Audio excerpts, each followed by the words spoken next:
Ethan Hayes stood frozen in the conference room doorway, his pulse hammering against his ribs. Victoria Hale, his CEO, his boss, the woman whose face he'd spent 8 months deliberately avoiding, had just asked him a direct question. Not about deadlines, not about budgets, but about him, about why he couldn't meet her eyes, about why he fled every room she entered. His throat tightened as the truth clawed its way up, the truth he'd buried under project reports and late nights and single-father exhaustion. Because the answer was impossible. Because looking at Victoria Hale felt like staring at a ghost. If you want to know how a 30-year-old widower survived working for a woman who looked exactly like his dead wife, and what happened when she finally demanded the truth, stay with me until the end, and drop a comment telling me what city you're watching from. I want to see how far this story travels. The architecture firm of Brennan and Hale occupied 3 floors of a glass tower in uptown Charlotte, North Carolina, where the skyline glittered against the Blue Ridge foothills, and ambition moved as fast as the morning traffic on Tryon Street. Ethan Hayes had worked there for 6 years, long enough to know which conference rooms had the best light, which clients tipped at Christmas, and exactly how many seconds it took to walk from his desk to the stairwell if he needed to disappear. He had become very good at disappearing. It was a Thursday morning in early September when everything unraveled. Ethan sat at his desk on the 2nd floor, surrounded by blueprints for a mixed-use development in South Park. His coffee had gone cold an hour ago. His daughter Mia's latest crayon drawing, a lopsided house with a purple sun, was taped to the edge of his monitor. He was 30 years old, a senior project manager, a single father, and a man who had spent the last 8 months perfecting the art of strategic invisibility. The elevator chimed. Ethan didn't look up. He knew that sound. He knew the rhythm of her heels on the polished concrete floor, confident, measured, deliberate. He knew the faint scent of her perfume, something clean and understated that never announced itself but lingered just long enough to notice. He knew all of it because he had trained himself to recognize the warning signs. Victoria Hale was on the floor. He kept his eyes locked on his screen, even as his peripheral vision tracked her movement past the open cubicles, past the break room, past the junior architects hunched over their drafting tables. She moved through the office like weather, inevitable, undeniable, impossible to ignore. People straightened when she passed. Conversations paused. She didn't demand attention. She simply commanded it. Ethan forced himself to breathe. She was 25 years old. She had inherited controlling interest in the firm after her father's sudden retirement 8 months earlier, stepping into the role of CEO with a composure that unnerved everyone who underestimated her. She was brilliant. Everyone agreed on that. She had a degree from Cornell, a portfolio that included work in Dubai and Singapore, and a reputation for seeing 3 moves ahead in every negotiation. She was also devastatingly beautiful in a way that had nothing to do with makeup or effort. It was structural, genetic, the kind of beauty that belonged in old paintings or quiet tragedies. But Ethan never looked at her long enough to admire it, because looking at Victoria Hale hurt. The footsteps stopped. Ethan's fingers froze over his keyboard. "Mr. Hayes." Her voice was calm, professional, edged with something he couldn't quite name. He didn't look up. "Miss Hale, do you have a moment?" "I'm in the middle of the South Park revisions. Deadline's tomorrow. This won't take long." He could feel her standing there, waiting. The air between them felt thick, pressurized. He clicked his mouse twice for no reason, pretending to focus on a detail that didn't need his attention. "I'd prefer to stay on schedule," he said quietly. "And I'd prefer," Victoria said, her tone sharpening just enough to cut through his deflection, "to speak with you in my office. Now." Ethan's jaw tightened. Around them, the office had gone still. People weren't staring. They were too professional for that. But they were listening, waiting. He closed his laptop. "Of course." Victoria's office occupied the corner of the 3rd floor, floor-to-ceiling windows framing the city like a postcard. Ethan had been inside exactly 3 times since she'd taken over, once for his performance review, once for a budget meeting, and once to deliver a contract she'd requested. Each visit had lasted less than 10 minutes. He had perfected the technique of looking at the space just past her shoulder, at the skyline, at the silver pen on her desk, at anything except her face. She closed the door behind them. The click of the latch felt final. Sit. Ethan remained standing. I really do need to finish Dick. Sit down, Ethan. The use of his first name landed differently than it should have. She rarely used first names. She was formal, precise, careful with boundaries. Hearing his name in her voice felt like a door opening that he didn't want to walk through. He sat. Victoria moved to the window, her back to him. For a long moment, she said nothing. The silence stretched, taut and uncomfortable. Ethan focused on his hands, on the faint ink stain on his thumb from the pen Mia had stolen yesterday, on the worn edge of his wedding band that he still wore even though Lily had been gone for 18 months. You've been avoiding me, Victoria said finally. Ethan's throat tightened. No. You leave meetings early. You take the stairs when you see me near the elevator. You won't make eye contact. You requested to be reassigned from the Piedmont project the moment I became lead. That was a scheduling conflict. It wasn't. He said nothing. Victoria turned to face him, and for the first time in 8 months, Ethan had no choice but to look at her fully. The light from the window caught in her dark hair. Her gray eyes were steady, unreadable. There was a faint scar near her left eyebrow, barely visible unless you knew to look for it. She tilted her head slightly when she studied him, the same unconscious gesture that Lily used to make when she was trying to understand something. The resemblance was staggering. Ethan's chest constricted. I don't know what I did, Victoria said quietly, but whatever it is, I need you to tell me, because I can't run this company if my senior project manager is treating me like a threat. You're not a threat. Then what am I? The question hung in the air between them, sharp and impossible. Ethan looked down at his hands. His voice came out rough, barely above a whisper. You look like someone I loved. The words landed like stones. Victoria didn't move, didn't speak. The silence that followed was different now, heavier, more fragile. Someone you loved, she repeated carefully. Past tense. Yes. And this person, my wife. Ethan's voice cracked on the word. He swallowed hard, forcing himself to continue. Lily. She died 18 months ago. Aneurysm. She was making coffee on a Sunday morning, and she just... He stopped, the memory slamming into him with the same brutal force it always did. She was 28.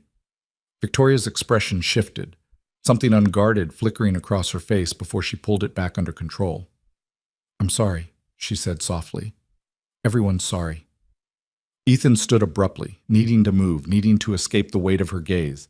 Look, I know it's unprofessional. I know it's not your fault. But every time I see you, I see her. Same eyes, same hair, same...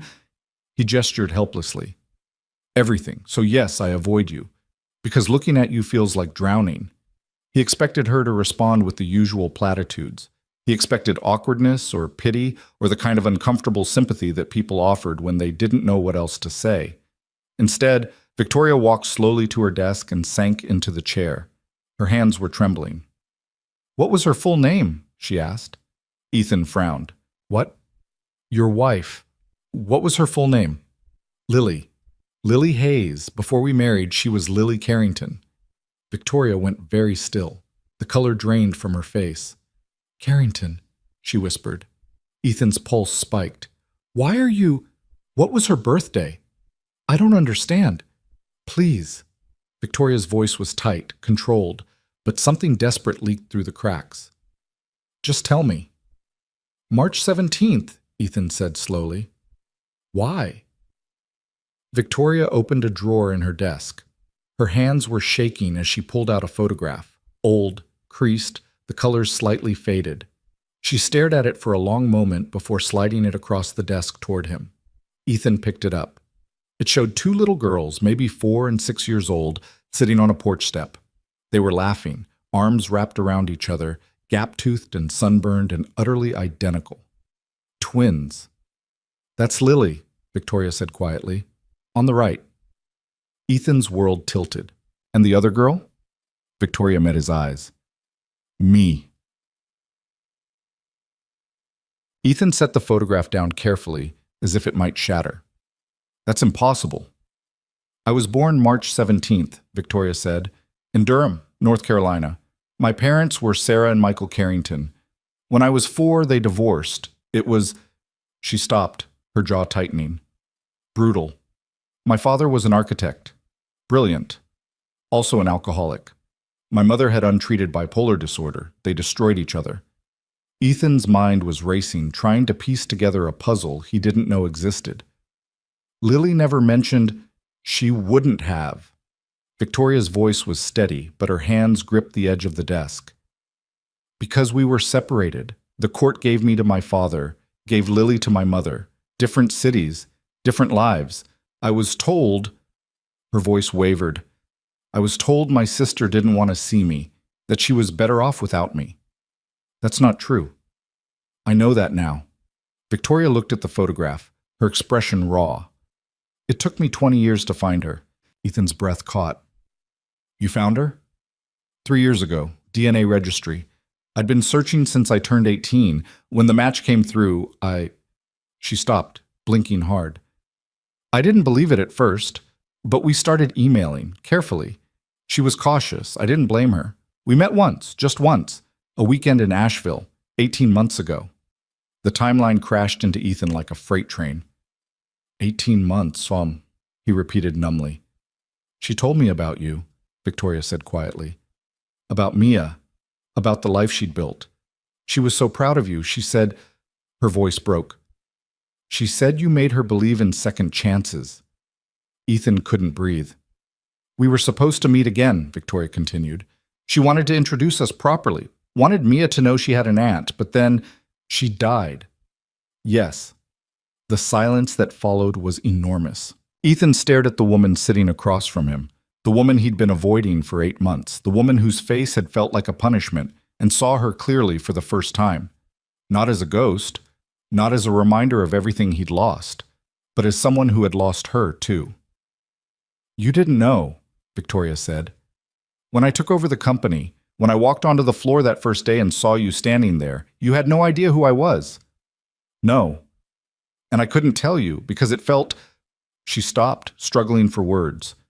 Intrusive, inappropriate. You were grieving. I was your boss. I didn't have the right to eat. You had every right, Ethan said roughly. She was your sister. A sister I barely knew. That doesn't make it hurt less. Victoria looked at him then, really looked at him, and Ethan saw the same exhaustion in her eyes that he felt in his bones, the same weight, the same loneliness. I kept thinking you'd recognize something, she admitted, a gesture, a mannerism, something that would make you ask, but you never did. I wasn't looking for similarities, Ethan said. I was trying to survive them. Victoria nodded slowly. I understand that now. Assam. They sat in silence for a long time. Outside, the city moved on, traffic humming, cranes swinging across construction sites, the ordinary machinery of life grinding forward without pause. Inside Victoria's office, time felt suspended. Finally, Ethan spoke. Did she... His voice was rough. Did she tell you anything else? About us? Victoria hesitated, then reached into her desk again. She pulled out a small stack of papers, printed emails, folded and worn from being read too many times. She wrote to me every week, Victoria said quietly, from the day we reconnected until... She stopped. Until 2 days before she died. Ethan's hands trembled as he took the pages. The first email was dated 3 years earlier. Victoria, I don't know how to start this. I've spent my whole life believing I didn't have a sister, that I was alone. And now here you are, and I don't know what to do with that. But I want to try. I want to know you. I want to understand what happened to us. If you're willing... Lily Ethan's throat tightened. He turned to the next page. Victoria, you asked about my life. It's small, beautifully small. I married a man named Ethan 3 years ago. He's an architect, like Dad, I guess, though I didn't make the connection until just now. He's kind, patient. He makes me laugh even when I'm being impossible. We have a daughter, Mia. She just turned 2. She has his eyes and my stubbornness. I never thought I'd have this. A family. After everything with Mom, I didn't think I was capable of it. But Ethan, He made me believe I deserved it. I wish you could meet them. Lily. Ethan had to stop reading, his vision blurred. He set the pages down carefully, pressing the heel of his hand against his eyes. She loved you, Victoria said quietly. She wrote about you constantly, about how you'd bring her coffee in bed, how you'd dance with Mia in the kitchen, how you'd stay up late sketching buildings that didn't exist yet just because you loved the possibility of them. Ethan couldn't speak. She was planning to tell you about me, Victoria continued. She wanted to wait until we'd spent more time together, until she was sure it was real. She didn't want to hurt you if it fell apart. It wouldn't have, Ethan said hoarsely. No, Victoria agreed. It wouldn't have. They sat with that for a moment, the loss of what might have been. I searched for her obituary, Victoria admitted. After she stopped responding to emails, I thought maybe she'd changed her mind, decided I wasn't worth the complication. But then I found it, and Her composure cracked. I couldn't breathe. I just found her, and she was already gone. Ethan looked up, saw the tears Victoria was fighting to hold back. I went to the funeral, she said quietly. I stood in the back. I saw you. Saw Mia. I wanted to say something, to tell you who I was, but it felt wrong, selfish. You were drowning, and I was a stranger. You weren't a stranger, Ethan said. You were her sister. A sister she never got to claim. The words hung heavy between them.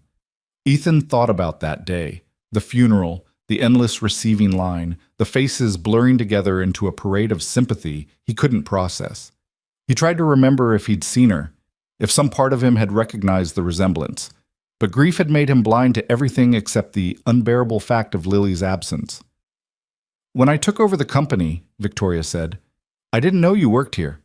My father never mentioned names, just project numbers and budgets. And then on my first day, you walked into the conference room, and She stopped. I knew immediately. Lily had sent me photos. Of you, of Mia. I recognized you. Why didn't you say anything? Because you looked at me, Victoria said, her voice barely above a whisper. And I saw your face. I saw the shock, the pain. And I realized that to you I wasn't Lily's sister. I was just a ghost, Ethan finished. Yes. He understood now. The careful distance she'd maintained, the formality, the way she'd never pushed when he avoided her. She'd been trying to protect him, trying to protect herself. I thought if I stayed professional, Victoria said, if I kept my distance, eventually it would get easier. For both of us. But it didn't. It just got worse. Yes. Ethan stood slowly, moving to the window. Charlotte sprawled below them, all glass and steel in relentless forward motion. He thought about the last 8 months, the meetings he'd fled, the conversations he'd cut short, the deliberate blindness he'd cultivated, all of it to avoid the woman who understood his grief better than anyone else in the world. I'm sorry, he said, for avoiding you, for making this harder than it had to be. You were surviving, Victoria said. I understand that. But you were too. Ethan turned to face her. And I made you do it alone. Victoria looked at him, her expression unreadable. Then slowly she stood. We're both still here, she said quietly. That's something. Ethan nodded. It wasn't much, but it was a start. The rest of the day passed in a blur. Ethan returned to his desk, but he couldn't focus. His mind kept circling back to the conversation, to the photograph of 2 little girls who should have grown up together, to the emails Lily had written, to the impossible coincidence that had brought him and Victoria together under the same roof. Except it wasn't really a coincidence, was it? Lily had worked in architecture before Mia was born. She'd talked about the firms she admired, the projects she wanted to be part of someday. Brennan and Hale had been on that list. Had she known it was her father's company? Had some part of her been drawn to it, even unconsciously? Ethan would never know. What he did know was that Victoria wasn't going anywhere. She was his boss, his colleague, and now, impossibly, his family. He didn't know how to carry that. At 5:30, he packed up his laptop and headed for the daycare center 3 blocks away. Mia was waiting in the play area, her dark curls escaping from their ponytail, her hands covered in purple paint. Daddy! She launched herself at him, and Ethan caught her, lifting her up despite the paint. Hey, Bug, what'd you make today? A dragon! Miss Sarah says it's very fierce. I bet it is. He carried her to the car, listening to her chatter about dragons and snack time and the boy named Owen who always stole the good crayons. It was normal, familiar. The rhythm of single parenthood that he'd learned to navigate through sheer necessity. But tonight, something felt different. Tonight, he kept thinking about Victoria's words. She loved you. She wrote about you constantly. He buckled Mia into her car seat and drove home through the September twilight. Their apartment was small, 2 bedrooms in a complex near the university, nothing fancy but clean and safe and theirs. Ethan made dinner while Mia colored at the kitchen table. Spaghetti, Lily's favorite. He hadn't made it since she died. Daddy, why are you crying? Ethan looked down. Mia was staring at him, her crayon frozen mid-stroke. I'm not, Bug. You are. Your face is wet. He wiped his eyes quickly. Just thinking about Mommy. Mia considered this. At 4 years old, she didn't fully understand death. She knew Mommy was gone, that she wasn't coming back. But the permanence of it, the weight, that would come later. Do you miss her? Mia asked. Every day. Me too. She went back to coloring. But it's okay. She's still in our hearts. It was something the grief counselor had told her, a way to make sense of the incomprehensible. Ethan didn't know if he believed it, but he nodded anyway. Yeah, Bug. She is. Later, after Mia was asleep, Ethan sat on the couch with a beer he didn't drink and stared at his phone. He'd typed and deleted 3 different messages to Victoria. All of them felt inadequate. Finally, he settled on something simple. Thank you for telling me. About Lily. About everything. He hit send before he could second-guess it. The response came 5 minutes later. Thank you for listening. Ethan set the phone down and closed his eyes. For the first time in 8 months, the grief didn't feel quite so isolating, because someone else was carrying it too. The next morning, Ethan arrived at the office early. He'd barely slept, his mind too full of revelations, of questions, of the strange new reality he was navigating. He made coffee in the break room and settled at his desk, determined to finish the South Park revisions before the deadline. At 8:15, Victoria stepped off the elevator. This time, Ethan didn't look away. She paused when she noticed him watching. For a moment, they just looked at each other across the open floor. 2 people who had lost the same woman, who had been circling each other in careful avoidance for months, who were now standing on uncertain new ground. Victoria nodded once. Ethan nodded back. It wasn't much, but it was something. The day unfolded normally after that. Meetings, emails, the usual chaos of deadlines and client demands. But there was a shift, subtle, almost imperceptible, but real. When Victoria spoke in the team briefing, Ethan listened without flinching. When she passed his desk, he didn't tense. He was learning to see her as Victoria, not as Lily's ghost. It would take time. He knew that. The resemblance was still there, still shocking, still painful in unexpected moments. But it was no longer the only thing he saw. He saw the way she listened with absolute focus when people spoke, the way she asked questions that cut straight to the heart of a problem, the way she never raised her voice but commanded attention anyway. She was like Lily in some ways, but she was also entirely herself. At lunchtime, Ethan took the stairs to the 3rd floor. He didn't plan it, didn't rehearse what he'd say. He just knocked on Victoria's office door. Come in. She looked up from her laptop, surprise flickering across her face. Ethan? Do you have lunch plans? Victoria blinked. No. There's a place a few blocks from here. Good sandwiches. Quiet. Understanding passed between them. I'd like that, Victoria said quietly. They walked to the cafe in silence, navigating the lunchtime crowds without speaking. It was a small place, local, unpretentious, the kind of spot where regulars knew each other's names. They ordered at the counter and found a table by the window. For a while, they just ate. Then Ethan said, Tell me about her. The weekend you met. Victoria set down her sandwich. It was October. We met in Nashville, neutral territory. Neither of us knew what to expect. Were you nervous? Terrified. A faint smile crossed her face. I'd spent 20 years imagining what she'd be like. And then there she was, and she was real. Yes. Victoria looked out the window. We spent 2 days together, walked around the city, talked for hours. She told me about growing up with our mother. It wasn't... She stopped. It wasn't easy. Mom's illness got worse after the divorce. Lily spent most of her childhood managing it. Ethan's chest tightened. Lily had told him some of it, the instability, the fear, the parentification that had forced her to grow up too fast. But she'd never mentioned having a sister who'd been taken away. She didn't hold it against you, Victoria said quietly. She understood why our father got custody of me. She just wished that she could have come too. Yes. They sat with that for a moment. What was she like? Victoria asked. When you knew her? Ethan thought about it. Strong, stubborn. She had this way of making you believe anything was possible if you worked hard enough. She loved terrible reality TV. She sang off key in the shower. She cried at dog food commercials. Victoria laughed, a soft, startled sound. She told me about the dog food commercials. Did she tell you she wanted to adopt every stray animal she saw? She mentioned a tendency toward impulsive rescue missions. Mia gets that from her. Ethan smiled despite himself. Last month she tried to bring home a turtle from the park.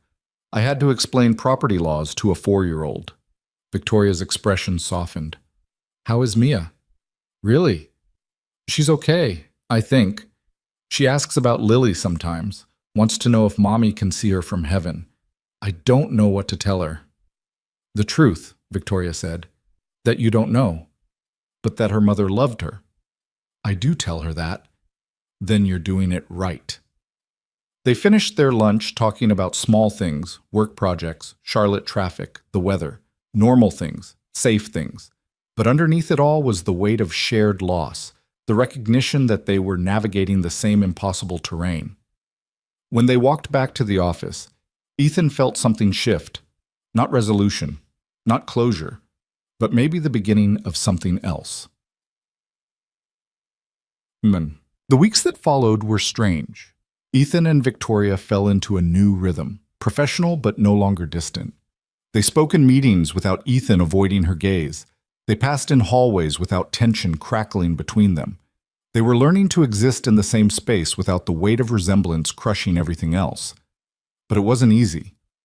There were still moments when Victoria would tilt her head a certain way or laugh at something unexpected, and Ethan would feel grief slam into him all over again.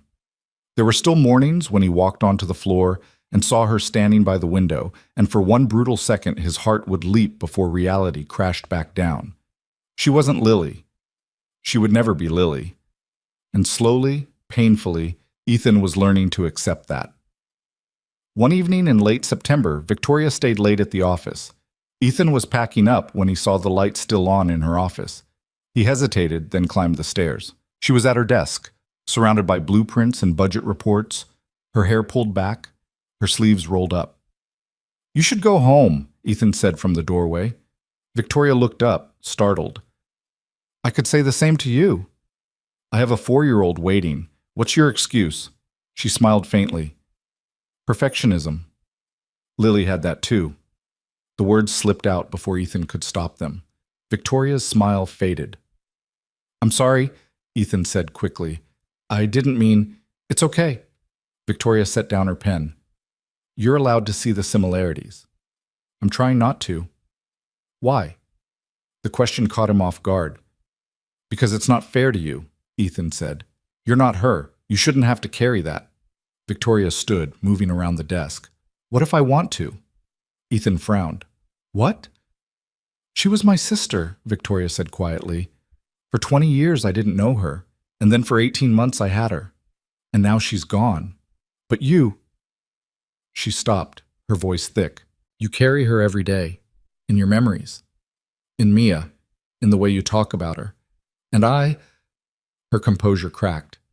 "I want that too. I want to know what she was like when she was happy, when she was loved. I want to know the woman you knew." Ethan's throat tightened. "You're asking me to tell you about her?" "Yes."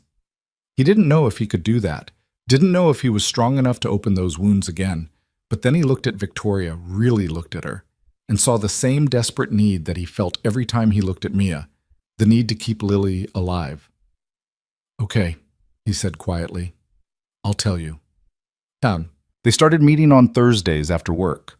Not at the office, that felt too formal, too constrained. Instead, they went to a small wine bar in Dilworth, a place Lily had loved. Ethan hadn't been back since she died.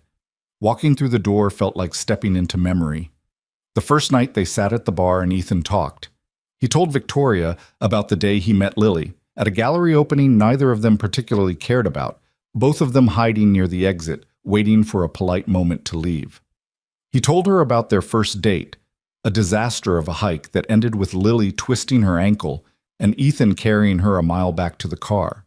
He told her about the proposal, which he'd planned meticulously and then completely botched because he was so nervous. Victoria listened without interrupting, her eyes bright with unshed tears. "She said yes anyway?" she asked. "She said yes before I even finished the question." Victoria laughed. "That sounds like her. She was never patient." "No," Ethan agreed. She wasn't. He told her about the pregnancy, how terrified Lily had been, how certain she was that she'd be a terrible mother because of her own upbringing, how she'd cried when Mia was born, overwhelmed by the realization that she was capable of this kind of love. "She was a good mother," Ethan said. "She worried constantly that she wasn't, but she was." "I wish I could have seen that," Victoria said softly. "Me too." The second Thursday, Victoria brought something with her, a box of photographs she'd found in her father's storage unit, pictures of the twins as babies, as toddlers, before the divorce tore them apart. She spread them across the table, and they went through them one by one. "Look at this one," Victoria said, pointing to a photo of two little girls covered in mud, grinning at the camera. "We must have been 3. You're identical." "We were." Victoria's voice was wistful. "I don't remember any of it. I was too young when they separated us." Ethan studied the photo. Even then, there were small differences. Lily's smile slightly wider, Victoria's posture more reserved, the seeds of who they'd become. "She would have wanted you to have these," Ethan said. Victoria looked at him. "Will you make me a promise?" "What?" "Will you let me know Mia?" Her voice was careful, tentative. Not as her boss's boss, not as some distant connection, but as family. "Yes."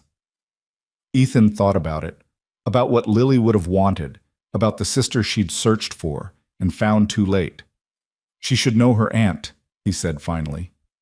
Victoria's eyes filled. "Thank you." Quote. The following Sunday, Ethan invited Victoria to lunch. Nothing formal, just pizza and chaos in his small apartment. Mia was skeptical at first, hiding behind Ethan's leg when Victoria arrived. "Who's that?" she whispered. "This is Victoria," Ethan said. "She's—" He hesitated, then settled on the truth. "She was your mommy's sister."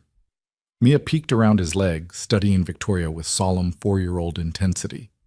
"You look like Mommy!" Victoria crouched down to Mia's level. "I know, we were twins." "What's twins?"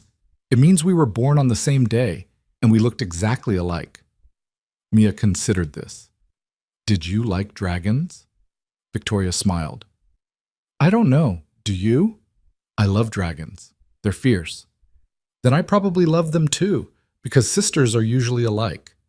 Mia thought about this, then held out her hand. "Want to see my dragon drawing?" Victoria took her hand. "I'd love to."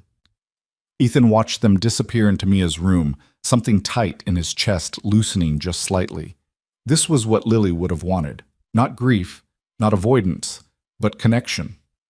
When Victoria emerged 20 minutes later, she was carrying a purple dragon drawing and fighting back tears. "She's wonderful," she said quietly. "Yeah," Ethan agreed. "She is." They ate pizza at the kitchen table, greasy, imperfect, exactly the kind of meal Lily used to insist on for Sunday lunches. Mia talked non-stop, showing Victoria her toy collection, her books, her very fierce stuffed dragon named Smoke. "Mommy gave me Smoke," Mia said, "before she went to heaven." Victoria's hand tightened on her water glass. "Did she?" Uh-huh. Daddy says she's watching over me." I think that's true, Victoria said softly. After lunch, while Mia napped, Ethan and Victoria sat on the small balcony overlooking the parking lot. It wasn't much of a view, but the afternoon sun was warm and the air smelled like autumn. Thank you, Victoria said, for letting me in. Thank you for wanting in. They sat in comfortable silence for a while. Can I ask you something? Ethan said finally. Of course. Do you ever resent it that I got the years with her that you didn't? Victoria looked at him, her expression thoughtful. No, because she was happy with you, and that's what I would have wanted for her. Ethan nodded slowly. I'm glad she found you, Victoria said. Before the end. I'm glad she got to tell someone about me, even if it was only in emails. She loved you, Ethan said. She wanted you in her life. I know. Victoria's voice was thick. And now.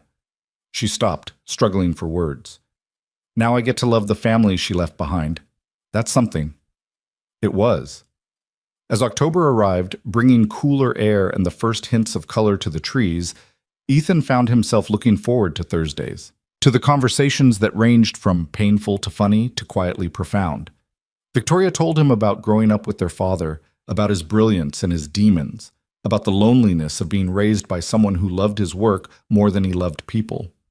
Ethan told her about Lily's last year, about the ordinary joys and mundane struggles, about the way she'd started painting again after Mia was born, about the plans she'd had for the future that would never happen. They grieved together, and slowly, in the space that grief created, something else began to grow. Not romance. Neither of them was ready for that, might never be ready for that. But friendship, connection, the recognition that they were bound together by more than just loss. One Thursday evening in mid-October, they returned to the restaurant where Lily and Victoria had met for the first time.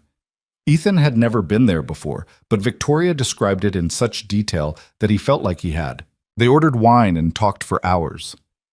She sat right there, Victoria said, pointing to a corner booth. She ordered the salmon. She was so nervous her hands were shaking. Were you nervous? Terrified. I'd spent 20 years imagining that moment, and I was so afraid I'd say the wrong thing, that she'd realize I wasn't worth finding. She never thought that. I know. Victoria smiled sadly. She told me that weekend. She said she'd been angry for a long time. Angry at our parents for splitting us up. Angry at the system that kept us apart. But she wasn't angry at me. Ethan thought about the emails Victoria had shown him, about Lily's careful words, her tentative hope. She wanted to build something with you, he said. A real relationship. We were going to, Victoria said. She was planning to bring Mia to meet me.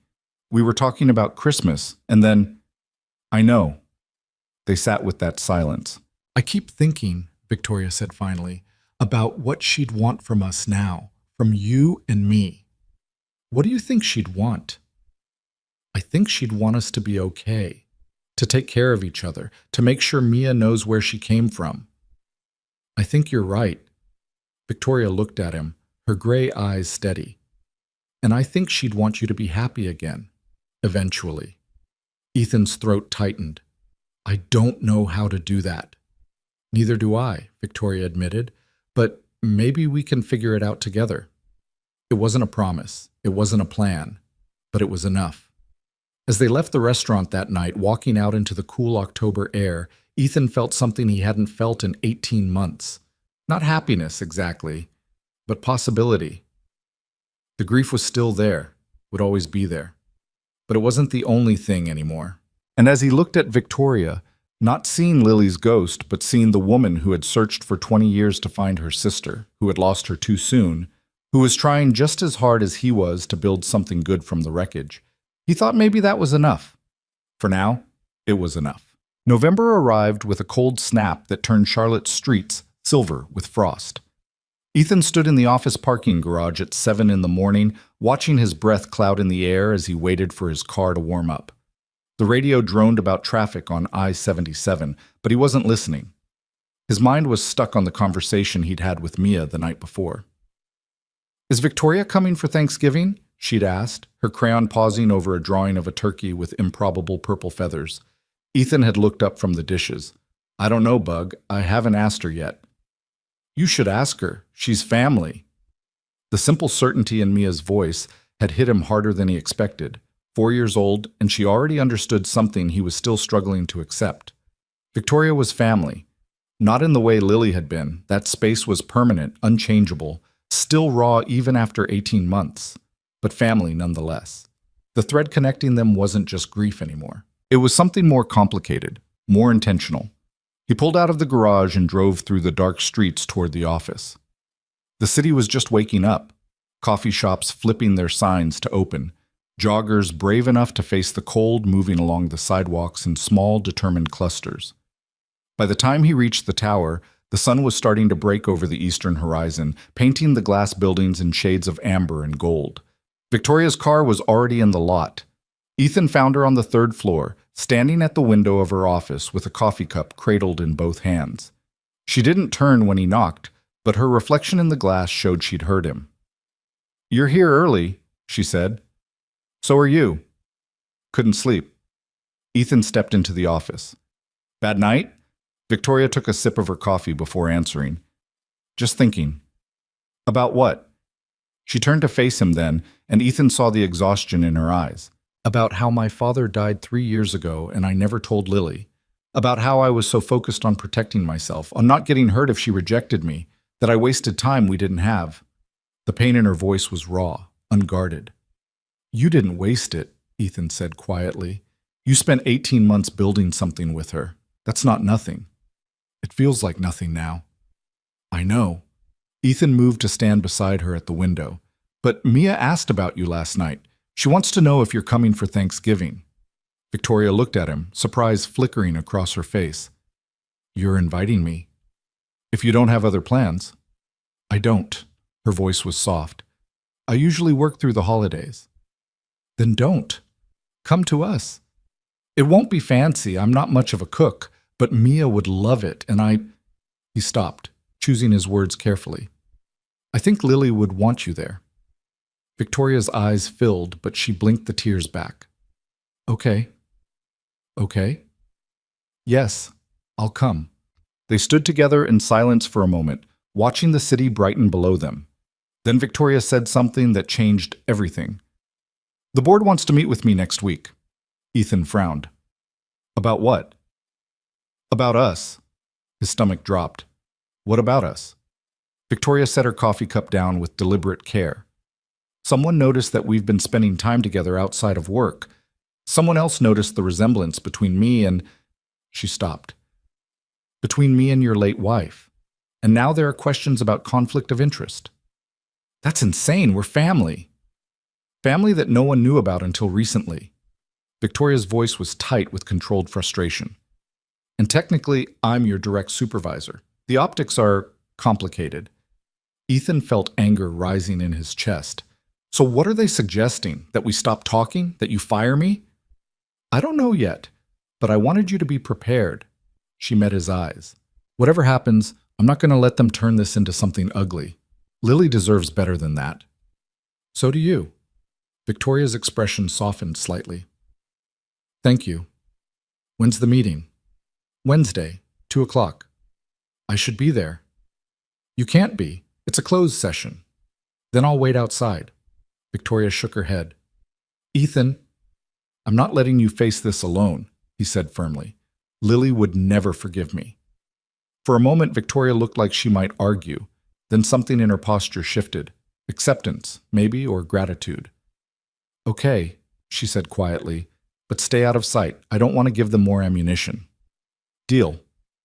The days leading up to Wednesday crawled past with agonizing slowness. Ethan tried to focus on work. The South Park project was entering its final phase, and there were 1,000 details that needed his attention. But his mind kept circling back to the board meeting. He knew how these things worked. He'd seen colleagues pushed out over lesser conflicts. The architecture world was small, competitive, obsessed with propriety. And he and Victoria had violated that propriety simply by existing in proximity to each other.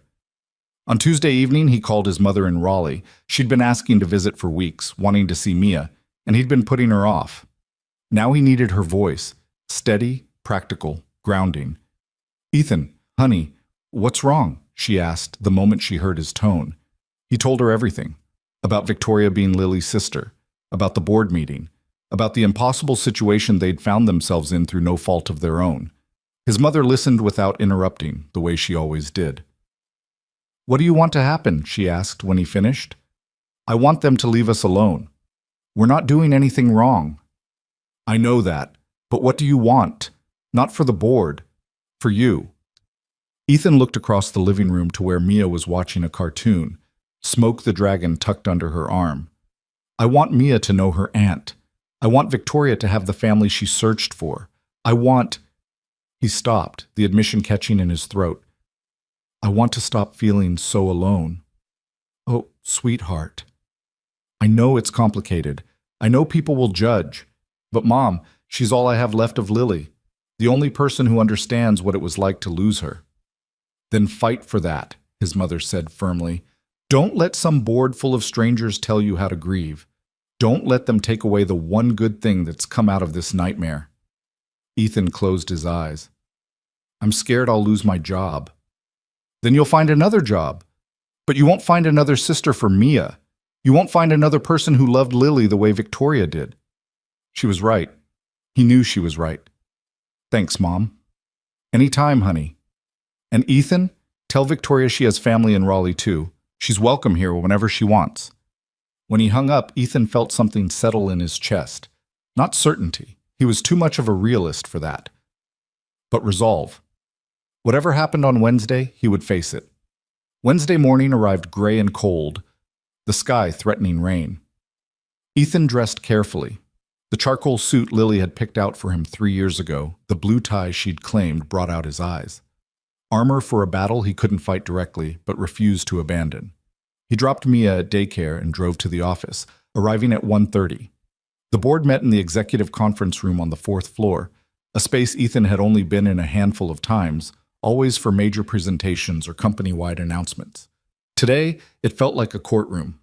Victoria was already there when he arrived, standing outside the closed doors in a black suit that made her look older, more formidable. When she saw him, relief flashed across her face before she controlled it. "You didn't have to come," she said. "Yes, I did." They stood together in the hallway, not speaking, listening to the muffled voices from inside. Ethan recognized some of them: Richard Brennan, the founder's son and current board chair; Margaret Chen, the CFO; David Okonkwo, head of business development; people he'd worked with for years, people who'd sent flowers when Lily died, people who were now sitting in judgment of his right to know his wife's sister. At exactly 2 o'clock, the door opened. Richard Brennan stepped out, mid-50s, silver hair, the kind of man who wore authority like a well-tailored suit. "Victoria, we're ready for you."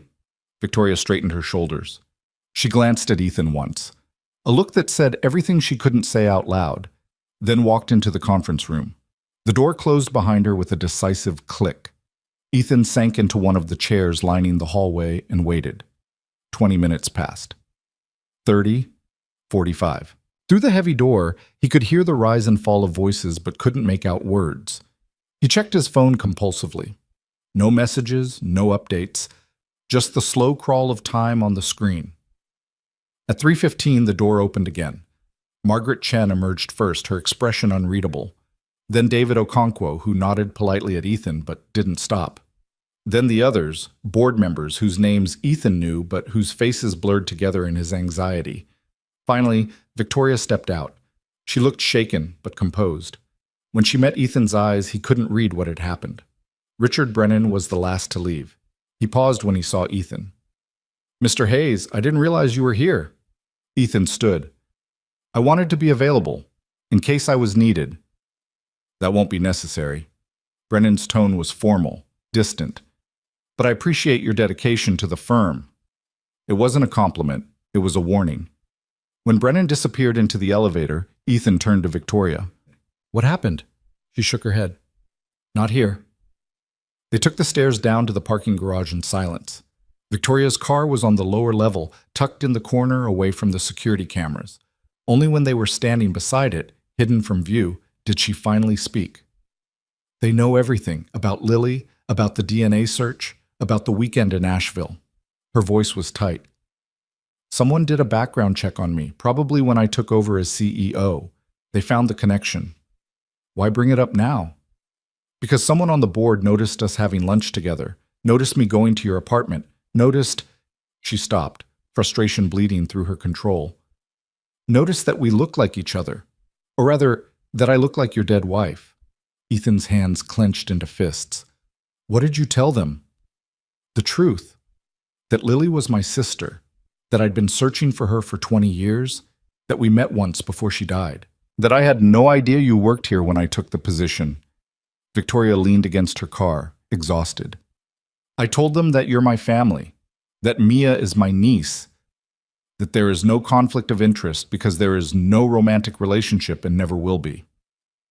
The words landed with unexpected weight. What did they say? Ethan asked quietly. They want documentation, proof of the family connection.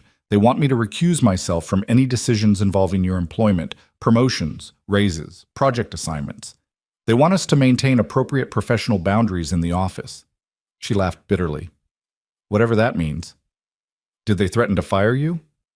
No, but they made it very clear that my position is contingent on managing this situation properly. Victoria looked at him, her gray eyes blazing. They called you a situation, Ethan. They called my relationship with my niece a potential liability. Anger surged through Ethan's chest. This is insane. This is corporate America. So what do we do? Victoria pushed off from the car. We give them what they want. Documentation, boundaries, complete transparency, and then we continue living our lives exactly as we have been because we're not doing anything wrong. And if they push back, then I'll resign. Ethan stared at her. You can't do that. Watch me. Her voice was steel. I spent 20 years looking for my sister. I'm not going to lose what's left of her because some board is worried about optics. The fierce protectiveness in her voice reminded Ethan so much of Lily that his chest ached. But this was Victoria, fighting not for herself, but for the family she'd finally found. Okay, he said. What do you need from me? Birth certificates, marriage license, Lily's death certificate. Victoria ticked them off on her fingers. Anything that proves the family connection. And I need you to be prepared for scrutiny. People will talk. They'll make assumptions. Let them. Victoria studied him for a long moment. You're sure about this? Because once we submit that documentation, everyone will know. Your colleagues, your clients, there's no taking it back. Ethan thought about Mia asking when Victoria was coming for Thanksgiving, about the Thursday evenings at the wine bar, sharing stories about Lily, about the way Victoria had crouched down to Mia's level and asked about dragons with genuine interest. I'm sure, he said. That night, Ethan pulled out the file box he kept in the back of his closet. He hadn't opened it since Lily's funeral, hadn't been able to face the weight of official documents that reduced her life to dates and signatures. But now he sorted through them with careful hands. Marriage license, birth certificate, death certificate, the paper trail of a life that had been too short. He made copies of everything and sealed them in an envelope addressed to Victoria. Then he sat on the edge of his bed and allowed himself to cry. Not for the first time since Lily died, not even for the 100th time. But this felt different. This felt like he was fighting for something instead of just drowning in loss. When he finally pulled himself together, Mia was standing in the doorway in her purple pajamas, clutching smoke.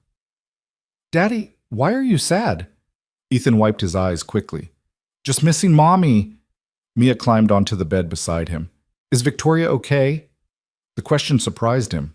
What do you mean? You said she's Mommy's sister, so she must miss Mommy too. Out of the mouths of children. Yeah, Bug, Ethan said softly. She does. Then we should take care of her, like she takes care of us. Ethan pulled Mia into his lap, pressing his face into her curls. You're right, we should. Is she still coming for Thanksgiving? I hope so. Good. I want to show her my other dragon drawings. The next morning, Ethan delivered the envelope to Victoria's office before the rest of the staff arrived. She was already at her desk looking like she hadn't slept. Everything you need, he said, setting the envelope in front of her. Victoria opened it, her hands steady despite the exhaustion in her eyes. She flipped through the documents slowly, pausing on the death certificate.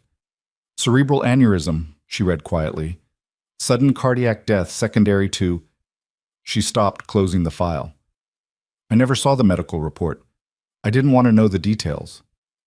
Sometimes the details make it worse, Ethan said, and sometimes they make it real. Victoria looked up at him. Thank you for this. I know it wasn't easy. Nothing about this is easy. No, she agreed, but we're doing it anyway. She submitted the documentation that afternoon. By Friday, the entire office knew. Ethan felt the shift immediately. Colleagues who'd been friendly suddenly distant. Conversations that stopped when he entered rooms, sidelong glances that carried questions people were too polite to ask out loud.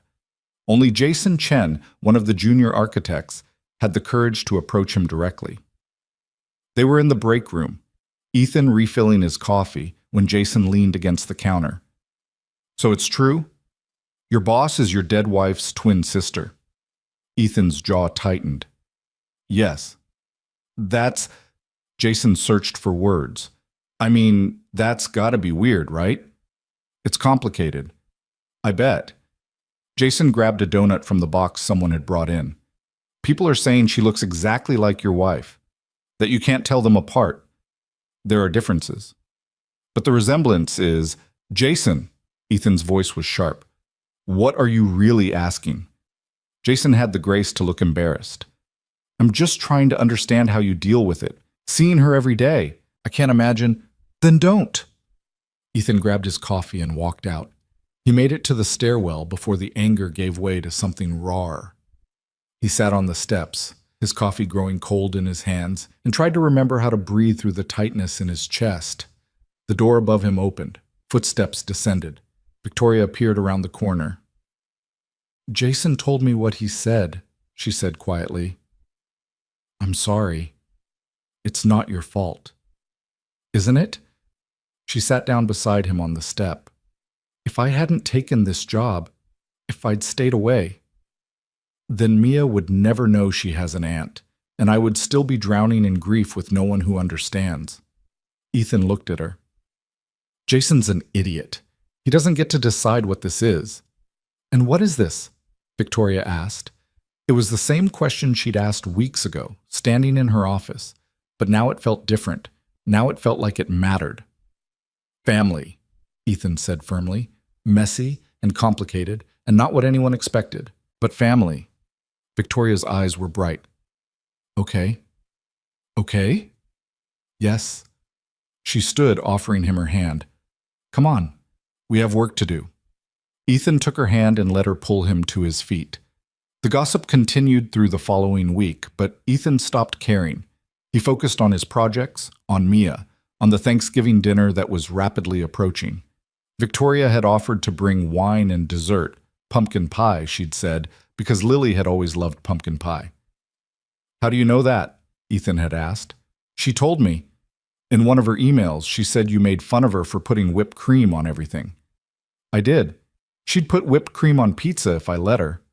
Victoria had smiled. I do that too. These small revelations, the ways Victoria carried echoes of Lily without being her, had become precious. They were building a new kind of connection, one that honored the past without being trapped in it. On the Tuesday before Thanksgiving, Ethan's mother called. I'm coming to Charlotte, she announced, for the holiday. I want to meet Victoria. Ethan closed his eyes. Mom. Don't mom me. If she's family, I want to know her. Besides, Mia needs her grandmother. And you need backup. I don't need backup. Everyone needs backup, sweetheart. I'll be there Wednesday afternoon. She hung up before he could argue. When Ethan told Victoria, she looked terrified. Your mother wants to meet me? Apparently. What if she hates me? What if she thinks I'm trying to replace Lily? She won't think that. Ethan said it with more confidence than he felt. His mother had loved Lily fiercely. How would she respond to a woman who wore Lily's face but wasn't her? Wednesday afternoon, Ethan picked his mother up from the train station. Susan Hayes was 62, silver-haired, sharp-eyed, and possessed of the kind of maternal intuition that made lying to her impossible. She hugged Ethan tightly, then held him at arm's length. You look tired. See, I am tired. But you're eating? Yes, Mom. And Mia's doing okay? She's great. She made you a drawing. Susan smiled. I can't wait to see it. Now tell me about Victoria. They drove to the apartment while Ethan tried to explain what couldn't really be explained. By the time they pulled into the parking lot, his mother had heard the whole story. The DNA search, the weekend in Asheville, the board meeting, the documentation. That poor girl, Susan said quietly, searching for 20 years and finding her sister just in time to lose her. I know. And now she has you and Mia. If the board doesn't force us apart, Susan's expression hardened. They won't. Not if I have anything to say about it. Victoria arrived at 6, clutching a bottle of wine in a bakery box with white-knuckled tension. Ethan opened the door to find her standing there looking more nervous than he'd ever seen her. Hi, she said. Hi, come in. Susan was sitting on the couch with Mia, admiring the dragon drawing, when Victoria entered. She looked up, and Ethan watched his mother's face go through a series of rapid emotions: shock, recognition, grief, and finally something softer. She stood. You must be Victoria. Mrs. Hayes, it's... Victoria's voice wavered. It's good to meet you. Susan crossed the room and, without warning, pulled Victoria into a hug. Victoria stood frozen for a moment, then slowly, carefully, hugged her back. You look so much like her, Susan whispered. I know. I'm sorry. Don't be sorry. Susan pulled back, her eyes wet. It's not your fault you have her face, and you're not responsible for other people's grief. Victoria's composure cracked. Thank you. Now come sit. Mia wants to show you her dragon collection. The evening unfolded with surprising ease. Mia performed a full dramatic presentation of her dragons, complete with sound effects. Susan asked Victoria gentle questions about her life, her work, her memories of the father they'd shared. Victoria answered carefully at first, then with growing comfort as she realized Susan wasn't judging her. Over dinner, spaghetti again because Mia insisted, Susan told stories about Lily that Victoria had never heard, about her wedding day, about the pregnancy, about the way she'd cried when she first held Mia. She was terrified, Susan said, convinced she'd be a terrible mother because of how she grew up. But the moment Mia was placed in her arms, all that fear just vanished. She looked at that baby and knew exactly what to do. Victoria was crying openly now. I wish I could have seen that. So do I, sweetheart. So do I. After Mia went to bed, the three of them sat in the living room with wine and the exhaustion of emotional honesty. Susan asked Victoria about her plans for the future. I don't know, Victoria admitted. The board is watching everything I do. If I make one wrong move, then you leave, Susan said firmly, and you find a firm that deserves you. It's not that simple. It is that simple. You're brilliant, you're talented, and you have family now who will support you no matter what. Susan looked at Ethan. Right? Ethan met Victoria's eyes. Right. Victoria's face did something complicated. I don't know what I did to deserve this. You searched for your sister for 20 years, Susan said. You found her, you loved her, and now you're loving the people she left behind. That's what you did. Later, after Susan had gone to bed in Mia's room and Mia had been relocated to Ethan's bed, Ethan walked Victoria to her car. Your mother is wonderful, Victoria said. She liked you. How can you tell? She hugged you. She doesn't hug everyone. Victoria smiled. I'm glad I came. So am I. They stood in the parking lot, the November air cold enough to see their breath. Above them, stars pierced the light pollution of the city. Ethan, Victoria said quietly, can I ask you something? Of course. Do you still see her when you look at me? Ethan considered the question carefully. A month ago, the answer would have been an immediate yes, but now, sometimes, he said honestly. When you tilt your head a certain way, when you laugh, but mostly, he stopped, searching for the right words. Mostly, I see you, Victoria. Not Lily's ghost, not a replacement, just you. Victoria's eyes filled. That's all I wanted. I know. She got into her car, but before she drove away, she rolled down the window. Happy Thanksgiving, Ethan. Happy Thanksgiving. He watched her taillights disappear into the night, then walked back upstairs to his apartment, where his mother was probably still awake, where his daughter was probably sprawled sideways across his bed, where tomorrow they would cook a turkey and pretend to know what they were doing and be grateful for the family they'd managed to cobble together from grief and coincidence and choice. And for the first time since Lily died, Ethan thought maybe, just maybe, they were going to be okay. Thanksgiving morning arrived with unexpected sunshine, the kind of bright November day that felt like a gift after weeks of gray cold. Ethan woke to find Mia already awake, sitting cross-legged on the living room floor with her entire dragon collection arranged in what appeared to be a military formation. "They're getting ready for Victoria," she announced when she saw him. "The dragons are getting ready?" "Yes. Smoke is the general. He's in charge of welcoming her properly." Ethan rubbed his eyes, trying to summon the energy required to parse 4-year-old logic before coffee. "That's very thoughtful of Smoke." "I know." Mia adjusted a purple dragon's position with intense concentration. "Grandma says Victoria might be nervous, so we have to make her feel welcome." In the kitchen, Susan was already working on the turkey, despite Ethan's protests the night before that he would handle it. She looked up when he entered, flour dusting her hands. "I couldn't sleep," she said before he could comment, "and this bird isn't going to prepare itself." "Mom, you're a guest." "I'm a grandmother. There's a difference." She wiped her hands on a dish towel. "Besides, you're handling the sides. I saw your menu: sweet potato casserole, green bean almondine, homemade cranberry sauce, Lily's recipes, all of them." Ethan's throat tightened. "I wanted it to feel like she's here." Susan's voice was gentle. "I know, sweetheart, and it's beautiful. But don't forget that Victoria never got to have Thanksgiving with Lily. This is her first one with family in 20 years. The weight of that landed hard.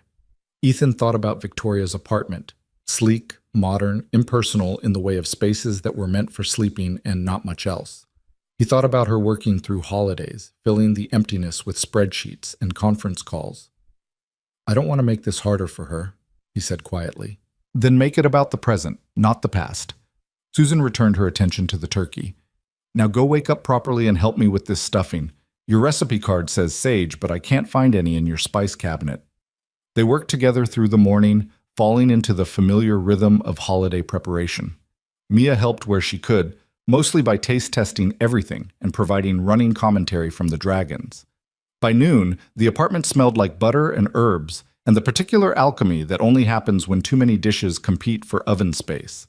Victoria arrived at 1 o'clock exactly, carrying 2 bottles of wine and a pie box from the bakery Lily had loved.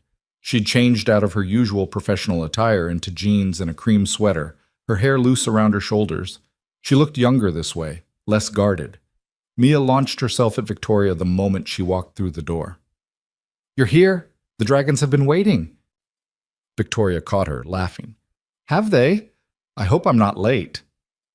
"You're perfectly on time," Susan called from the kitchen. "Come in, and let me take those." The afternoon unfolded with the particular chaos of family gatherings, food that refused to cooperate, last-minute adjustments to the table settings, Mia's insistence that each dragon needed its own place card. Victoria fit into it all more easily than Ethan expected, helping mash potatoes while Susan basted the turkey, listening patiently while Mia explained the complex hierarchy of dragon society. At one point, Ethan found Victoria standing alone in the living room, staring at the photographs on the wall. Most were of Mia, birthday parties, park visits, ordinary moments captured and frozen. But there was one of Lily, taken a month before she died. She was laughing at something off camera, her hair catching the light, her expression unguarded and joyful. "That was at the park," Ethan said quietly, coming to stand beside Victoria. Mia had just learned to pump her legs on the swing. Lily was so proud. Victoria didn't speak for a long moment. "She looks happy," she said finally. She was. That whole last year, she was really happy. "I'm glad." Victoria's voice was thick. "I'm glad she had that she had you and Mia and moments like this." Ethan wanted to say something comforting, something that would ease the grief in her eyes. But before he could, Mia appeared between them. "Dinner's ready. Grandma says we have to sit down before everything gets cold." They gathered around the small dining table that Ethan had extended to its full length for the first time since Lily's funeral. It was cramped, dishes overlapping, elbows competing for space, but it felt right. Susan sat at one end, Ethan at the other, with Victoria and Mia on the sides. "Should we say grace?" Susan asked. Ethan tensed, remembering Victoria's instruction about avoiding religious references. But his mother must have seen something in his face because she quickly added, "Or perhaps we could just share what we're grateful for." Mia's hand shot up. "I'll go first. I'm grateful for dragons and Daddy and Grandma and Victoria and smoke and pumpkin pie." Susan smiled. "I'm grateful for my beautiful granddaughter, for my son who's stronger than he knows, and for new family members who honor old ones." She looked at Victoria when she said it, and Victoria's eyes filled.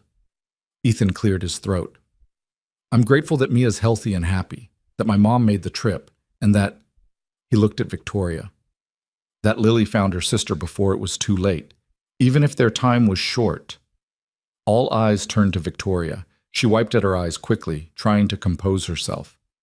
"I'm grateful," she said quietly, "that I found Lily when I did, that she told me about Ethan and Mia, and that I'm sitting here now with people who loved her too, who helped me feel like she's not completely gone." Mia reached over and patted Victoria's hand. "She's not gone. She's in our hearts. That's what Daddy says." Victoria let out a sound that was half laugh, half sob. "Your daddy's very wise." They ate until they were uncomfortably full, then somehow found room for pie. The conversation ranged from Mia's plans to train real dragons when she grew up to Susan's stories about Ethan's childhood to Victoria's careful questions about Lily's wedding. It was easier than Ethan expected, talking about her, remembering her, keeping her present in the room without letting grief overwhelm everything. After dinner, while Susan supervised Mia's bath, Ethan and Victoria cleaned up the kitchen. They worked in comfortable silence for a while, Victoria washing while Ethan dried until Victoria spoke. "Thank you for including me today." "Your family, where else would you be?" "I don't know. I've spent so many holidays alone that it feels normal now." She scrubbed at a stubborn bit of cranberry sauce. "But this feels like what I was missing all those years." Ethan set down a plate carefully. "Can I ask you something?" "Of course." "What was it like growing up with your father?" Victoria's hand stilled in the soapy water. "Lonely. He was brilliant. You can see that in the buildings he designed, but he was also broken. The drinking got worse after the divorce. By the time I was in high school, I was basically raising myself." "I'm sorry." "Don't be. It taught me to be independent, self-sufficient." She resumed washing. "But it also taught me that family was something other people had, something I'd lost my chance at. And then you found Lily. And then I found Lily." Victoria's voice went soft. "That weekend in Asheville, I kept waiting for it to feel real. For her to feel like my sister and not just a stranger who happened to share my DNA. But the moment we sat down for coffee, it was like—" She stopped, searching for words. "Like finding a part of myself I didn't know was missing." She felt the same way. I saw it in her emails. "Did she talk about me? After that weekend?" Ethan dried another plate before answering. "She called me from the hotel room. It was late. She just said goodnight to you. She was crying, but they were happy tears. She kept saying, 'I have a sister, Ethan. I actually have a sister.' Like she couldn't believe it was real." Victoria's face crumpled. She turned away, bracing herself against the counter. "I'm sorry," Ethan said quickly. "I shouldn't have—" "No!" Victoria's voice was fierce despite the tears. "I want to know. I want to know everything about those 18 months, every conversation she had about me, every plan she made, every—" She broke off, shoulders shaking. Ethan moved without thinking, wrapping his arms around her from behind. She stiffened for just a moment, then collapsed back against him, crying in earnest now.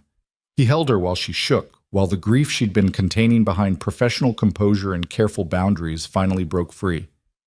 "I was supposed to have more time," she choked out. "We were supposed to have Christmas together. She was going to bring Mia to meet me. We were going to—" She couldn't finish.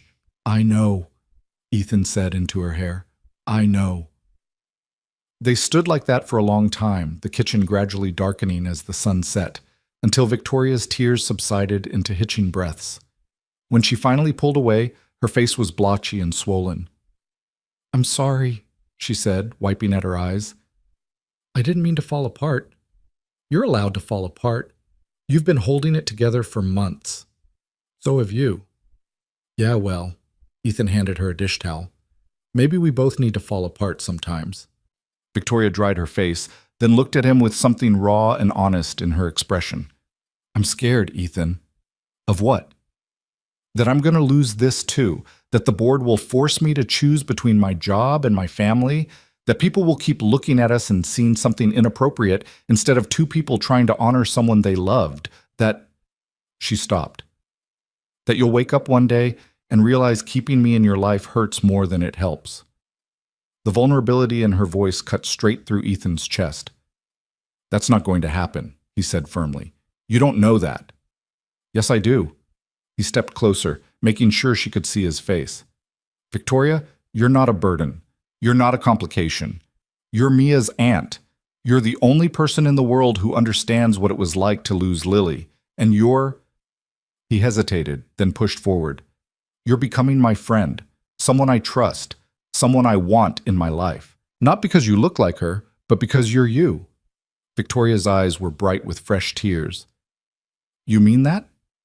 "Every word." She hugged him then, a quick, fierce embrace that said everything words couldn't. When she pulled back, something had shifted in her expression. The fear was still there, but underneath it was something stronger. Hope. From the bathroom, they could hear Mia singing an off-key song about dragons, while Susan tried to convince her that yes, she really did need to wash her hair. "I should go," Victoria said, "before I cry again and traumatize your daughter." "You're not traumatizing anyone. But if you want to head out, I understand." They walked to the door together. Victoria paused with her hand on the knob. "Ethan?" "Yeah?" "When Lily talked to you that night from Asheville, what else did she say?" Ethan thought back to that phone call, to Lily's voice trembling with joy and disbelief. She said she finally understood what family was supposed to feel like, and she said— He smiled despite the ache in his chest. "She said she couldn't wait to introduce you to me, that she thought we'd like each other." Victoria's breath caught. "She said that?" Word for word. "Was she right?" Ethan met her eyes. "Yeah, she was right." Victoria left a few minutes later after extracting a promise from Mia to bring her dragon drawings to their next Thursday dinner. Ethan stood in the doorway watching her car pull away, Susan coming to stand beside him. "She's good for you," his mother said quietly. "She's Lily's sister." "I know who she is." Susan's voice was gentle but firm. "And I'm not suggesting anything inappropriate. I'm just saying you're less alone when she's around, and that's important." Ethan couldn't argue with that. The following Monday, Ethan arrived at work to find an email from Richard Brennan requesting a meeting. His stomach dropped. He'd submitted all the documentation Victoria had asked for, had maintained professional boundaries in the office, had done everything the board requested. What more could they possibly want? The meeting was scheduled for 10 o'clock. Ethan spent the preceding hour distracted, running through worst-case scenarios. When he finally knocked on Brennan's office door, his palms were sweating. "Mr. Hayes, come in."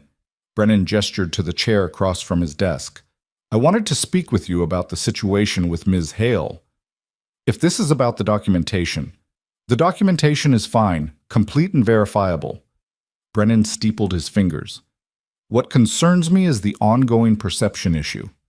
Ethan's jaw tightened. "What perception issue?" "Several members of our staff have expressed discomfort with the situation. They find it unusual, potentially inappropriate." "What exactly do they find inappropriate? That I'm related to my boss? That I'm grieving my wife? That I have the audacity to acknowledge my daughter's aunt?" Brennan's expression didn't change. "I understand your frustration, Mr. Hayes, but perception matters in this industry. Our clients expect a certain level of professionalism.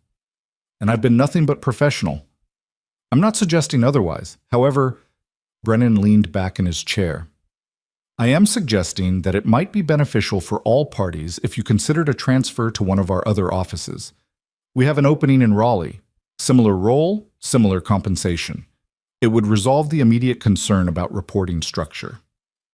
Ethan stared at him. You want me to leave Charlotte? Leave my home? Uproot my daughter? I'm offering you an option, not issuing a mandate. An option that conveniently removes the perception issue from your office. An option that allows you to continue your career without the complications of your current situation. Ethan stood abruptly. My current situation is called family, and I'm not abandoning it because some people are uncomfortable with grief. Brennan's expression hardened. I would caution against making rash decisions, Mr. Hayes. The architecture community is small. Burning bridges rarely serves anyone well. Is that a threat? It's advice. From someone who's been in this business longer than you've been alive. Ethan walked out before he could say something he'd regret. He made it to the stairwell before the anger gave way to something colder. Fear.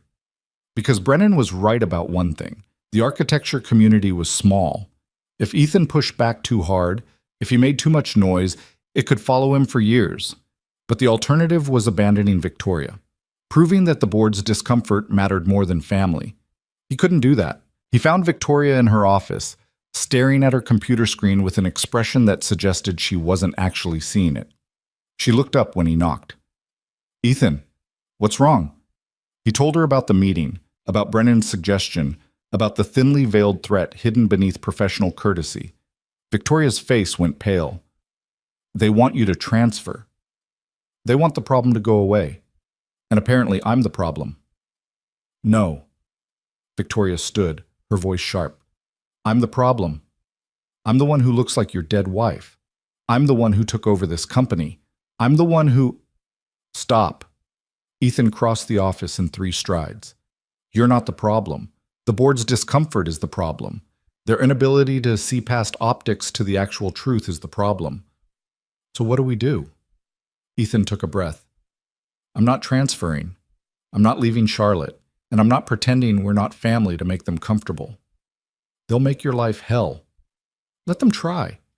Victoria searched his face. You're sure about this? Completely. Then I'm calling an emergency board meeting. Today. Victoria. No. They've had their say. Now I'm having mine. She picked up her phone. And I'm done being polite about it. The meeting convened at 4 o'clock. Ethan wasn't invited, but he waited in the hallway again, pacing the same stretch of carpet he'd worn down during the last meeting. This time felt different. This time felt final. The door opened after 90 minutes. Board members filed out with expressions ranging from uncomfortable to openly hostile. Brennan was the last to leave, and he didn't acknowledge Ethan's presence. Victoria emerged looking exhausted, but resolved. What happened? Ethan asked. Walk with me. They took the elevator down to the parking garage, Victoria silent until they reached her car. Only then did she turn to face him. I told them the truth. All of it. About Lily. About the search. About finding her just in time to lose her. About you and Mia and what it means to finally have family after 20 years of being alone. Victoria's voice was steady. And I told them that if they couldn't accept that, if they couldn't see past their discomfort to the actual situation, then they needed to ask for my resignation. Ethan's heart stopped. What did they say? They didn't ask for my resignation. Victoria's expression was complicated, but they made it very clear that I'm on thin ice, that any hint of impropriety, any suggestion of favoritism, She stopped. Any misstep, and they'll have grounds to remove me. That's insane. That's corporate politics. Victoria leaned against her car. But I also made something clear to them. What? That I'm not going anywhere. That this is my company now, whether they like it or not. And that if they want to spend their time policing my personal relationships instead of focusing on actual business, they're welcome to try. But I'll fight them every step of the way. Despite everything, Ethan smiled. That's very Lily of you. Is it? She never backed down from a fight either, especially when it mattered. Victoria's expression softened. I wish I'd known that version of her, the fighter. You do know it. You're living it. They stood in the dim garage, the weight of the day settling over them. Finally, Victoria spoke again. I need to ask you something, and I need you to be honest. Okay. Is this worth it? The scrutiny, the gossip, the board breathing down our necks? Is it worth it to you? Ethan didn't hesitate. Yes. Why? Because Mia deserves to know her aunt. Because you deserve to have family. Because Lily would want this. He paused. And because I'm tired of grief being the only thing that defines us. I want... He struggled for the right words. I want to choose something. For once, instead of just surviving loss, I want to choose to build something. Victoria's eyes filled. Even if it's hard? Especially if it's hard. She nodded slowly. Okay, then we keep going. Together? Together. December arrived with the first real cold of winter, transforming Charlotte into a city of holiday lights and forced cheer. Ethan threw himself into work, determined to prove that the board's concerns were unfounded. His projects were flawless, his client relationships impeccable, his professionalism beyond reproach. But the whispers continued. He heard them in break-room conversations that stopped when he entered, saw them in the careful way colleagues avoided mentioning Victoria in his presence, felt them in the sudden distance from people he'd worked alongside for years. Only a handful of coworkers remained actively friendly. Jason Chen, surprisingly, became an unexpected ally. He cornered Ethan in the break room one afternoon in mid-December. I was an idiot, Jason said without preamble. What I said about Victoria, about your wife, it was inappropriate, and I'm sorry. Ethan blinked. Okay. I talked to my sister about it. She's a therapist. She said grief doesn't follow rules, and family is whatever you choose to make it. And she said I should mind my own business and stop being a judgy asshole. Despite himself, Ethan laughed. Your sister sounds smart. She is. Smarter than me, anyway. Jason grabbed a coffee pod. For what it's worth, I think what you and Victoria are doing, building a family out of loss, it's pretty brave. It doesn't feel brave. It feels necessary. Same thing sometimes. The conversation stayed with Ethan through the rest of the week. Brave. He didn't feel brave. He felt exhausted, constantly defensive, worn down by the weight of other people's judgments. But maybe that was what bravery looked like in real life. Not grand gestures, but the daily choice to keep showing up despite the cost. Thursday evening, he met Victoria at their usual wine bar. She looked as tired as he felt. Bad week? He asked. Is there any other kind lately? She ordered a glass of red wine. The Piedmont project is behind schedule. Our lead contractor quit, and I spent 3 hours in a meeting defending budget decisions that shouldn't need defending. Brennan? Who else? Victoria took a long sip of her wine. He's pushing back on everything I propose. Not overtly enough to call him on it, but enough to slow everything down. Because he wants you to fail. Or at least to prove that a 25-year-old woman can't run a company. She set her glass down harder than necessary. Sometimes I wonder if they're right, if I'm in over my head. You're not. How do you know? Because I've seen you work. You're brilliant, Victoria. Everyone knows it, even if they won't admit it. She looked at him with something vulnerable in her eyes. Do you know what keeps me going on the really hard days? What? Knowing that Lily believed I could do this. She told me that weekend in Asheville, she said she was proud of me, that our father would have been proud, and her voice caught. I don't want to disappoint her, even though she's gone. Ethan reached across the table and took her hand. It was the first time he'd initiated physical contact beyond necessary greetings, and he felt her startle before her fingers curled around his. You could never disappoint her, he said quietly. She loved you, the real you, not some perfect version. How can you be sure? Because that's how she loved everyone, completely, without conditions. They sat like that for a moment, hands linked across the table, until Victoria gently pulled away. I got Mia's Christmas list, she said, clearly trying to lighten the mood. She sent it to me via Ethan's email. Very official. Ethan groaned. I told her one gift, one reasonable gift. She asked for 17 dragons and a real unicorn. The unicorn is new. Victoria laughed, and the sound eased something tight in Ethan's chest. They spent the rest of the evening talking about lighter things. Mia's elaborate plans for Christmas, Susan's upcoming visit, the terrible holiday decorations someone had put up in the office lobby. It felt normal, easy, Like friendship built on shared loss was transforming into something deeper. Not romance. Neither of them was ready for that, might never be ready for that given the circumstances. But genuine connection, the kind that sustained people through hard seasons. When they left the bar, the temperature had dropped below freezing. Victoria pulled her coat tighter. Ethan. Yeah? Thank you for not giving up on this. On us. Thank you for being worth not giving up on. She smiled, then got into her car and drove away. Ethan watched until her taillights disappeared, then headed home to where Mia was probably still awake, plotting new ways to expand her dragon collection. The next morning, everything changed. Ethan arrived at work to find Victoria's office door closed, voices raised inside. He recognized Brennan's tone, sharp, accusatory. Victoria's response was controlled but strained. The door flew open. Brennan stalked out, his face red with anger. He saw Ethan and stopped. "This is your fault," he said coldly. "What is?" "Ask your girlfriend." "She's not my—" But Brennan was already gone, disappearing into the elevator. Ethan turned to find Victoria standing in her doorway, her face ashen. "What happened?" "Someone filed a formal complaint with the board, anonymous, alleging that I've shown favoritism toward you, that I've approved raises and project assignments based on our personal relationship rather than merit." Ethan's blood ran cold. "That's not true. I know it's not true. You know it's not true.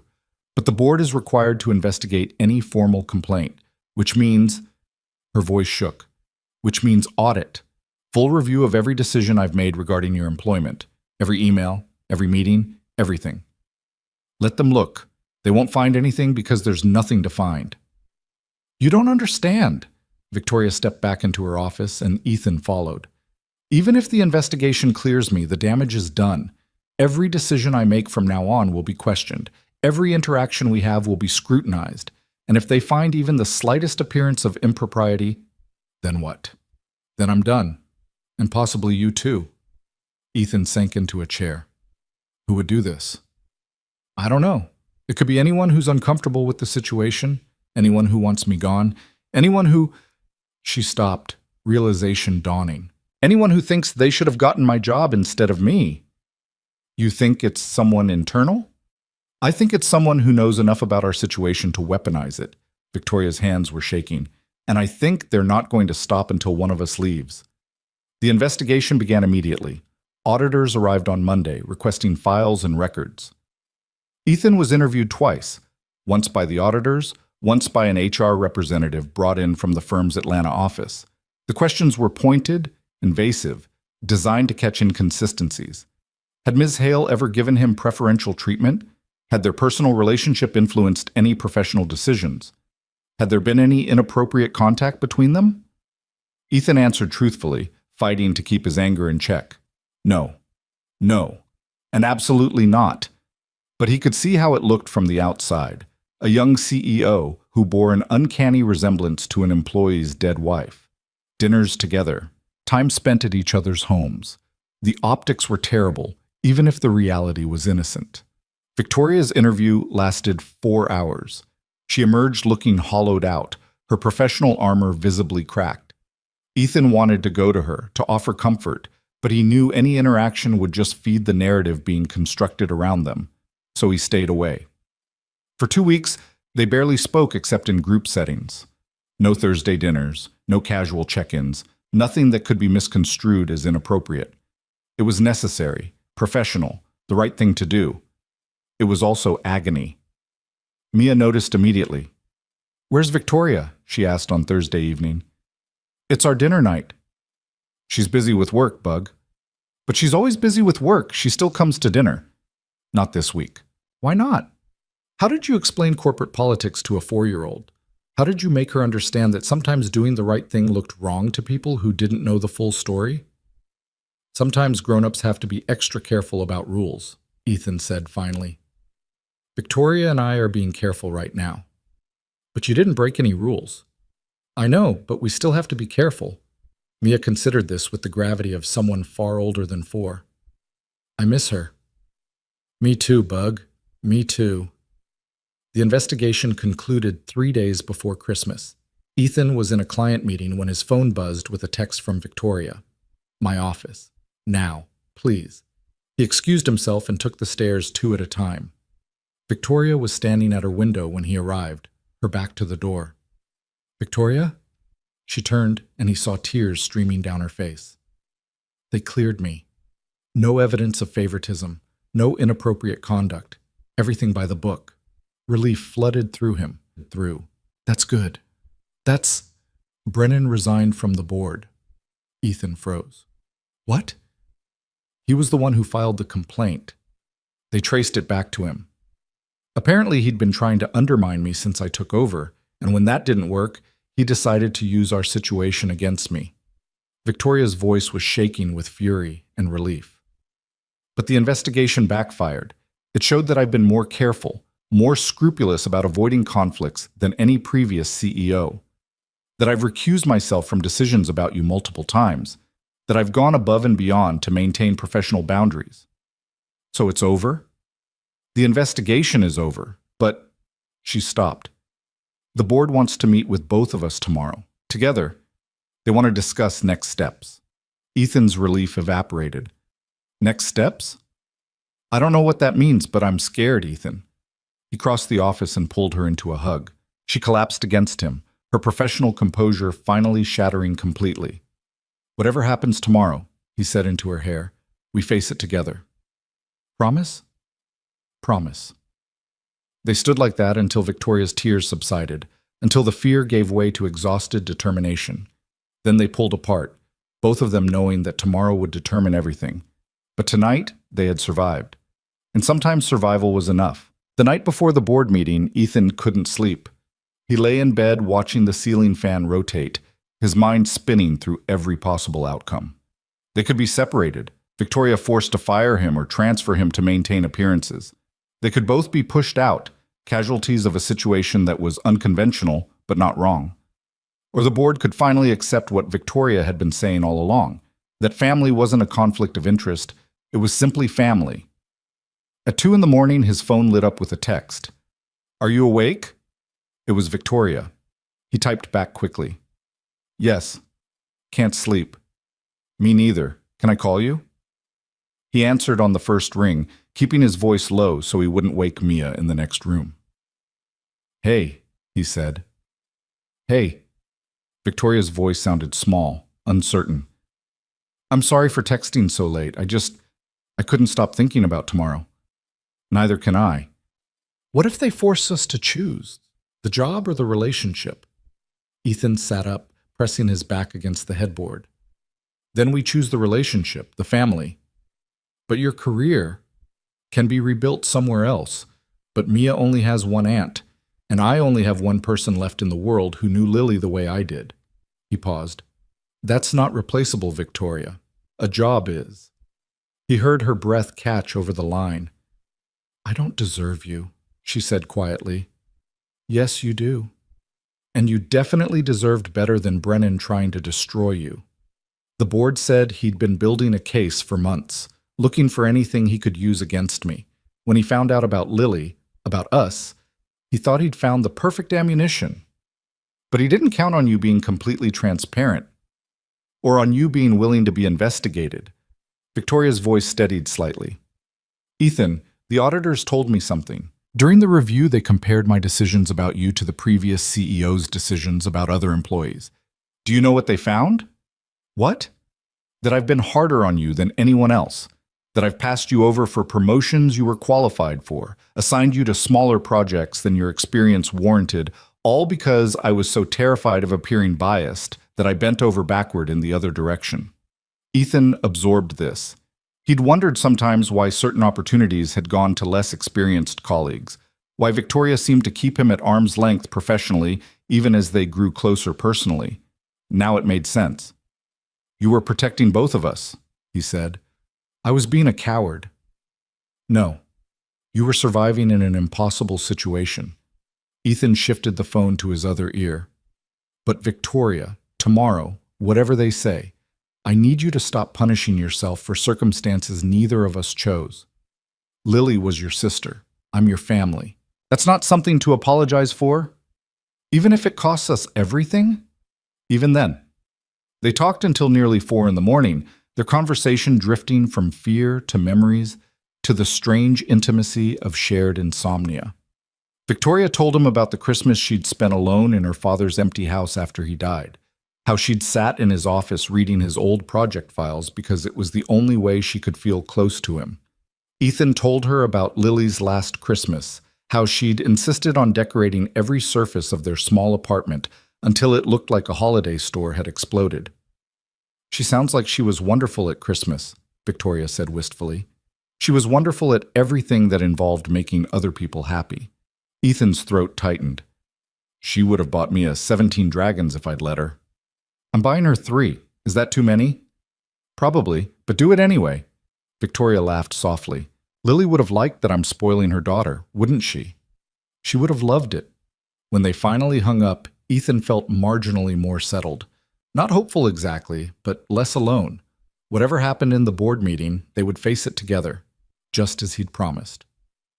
The morning arrived cold and bright, the December sun doing nothing to warm the frost-covered city. Ethan dressed in his best suit, the one he'd worn to Lily's funeral and hadn't touched since. It felt appropriate somehow, armor for another kind of ending, or perhaps a beginning. He dropped Mia at daycare early, holding her a little tighter than usual. "You're squishing me, Daddy," she protested. "Sorry, Bug. Just love you a lot." "I love you too. Are you okay?" 4 years old and already reading his moods with unsettling accuracy. "I'm fine, just a big meeting at work today." "With Victoria?" "Yes." "Tell her Smoke misses her." Ethan smiled despite his nerves.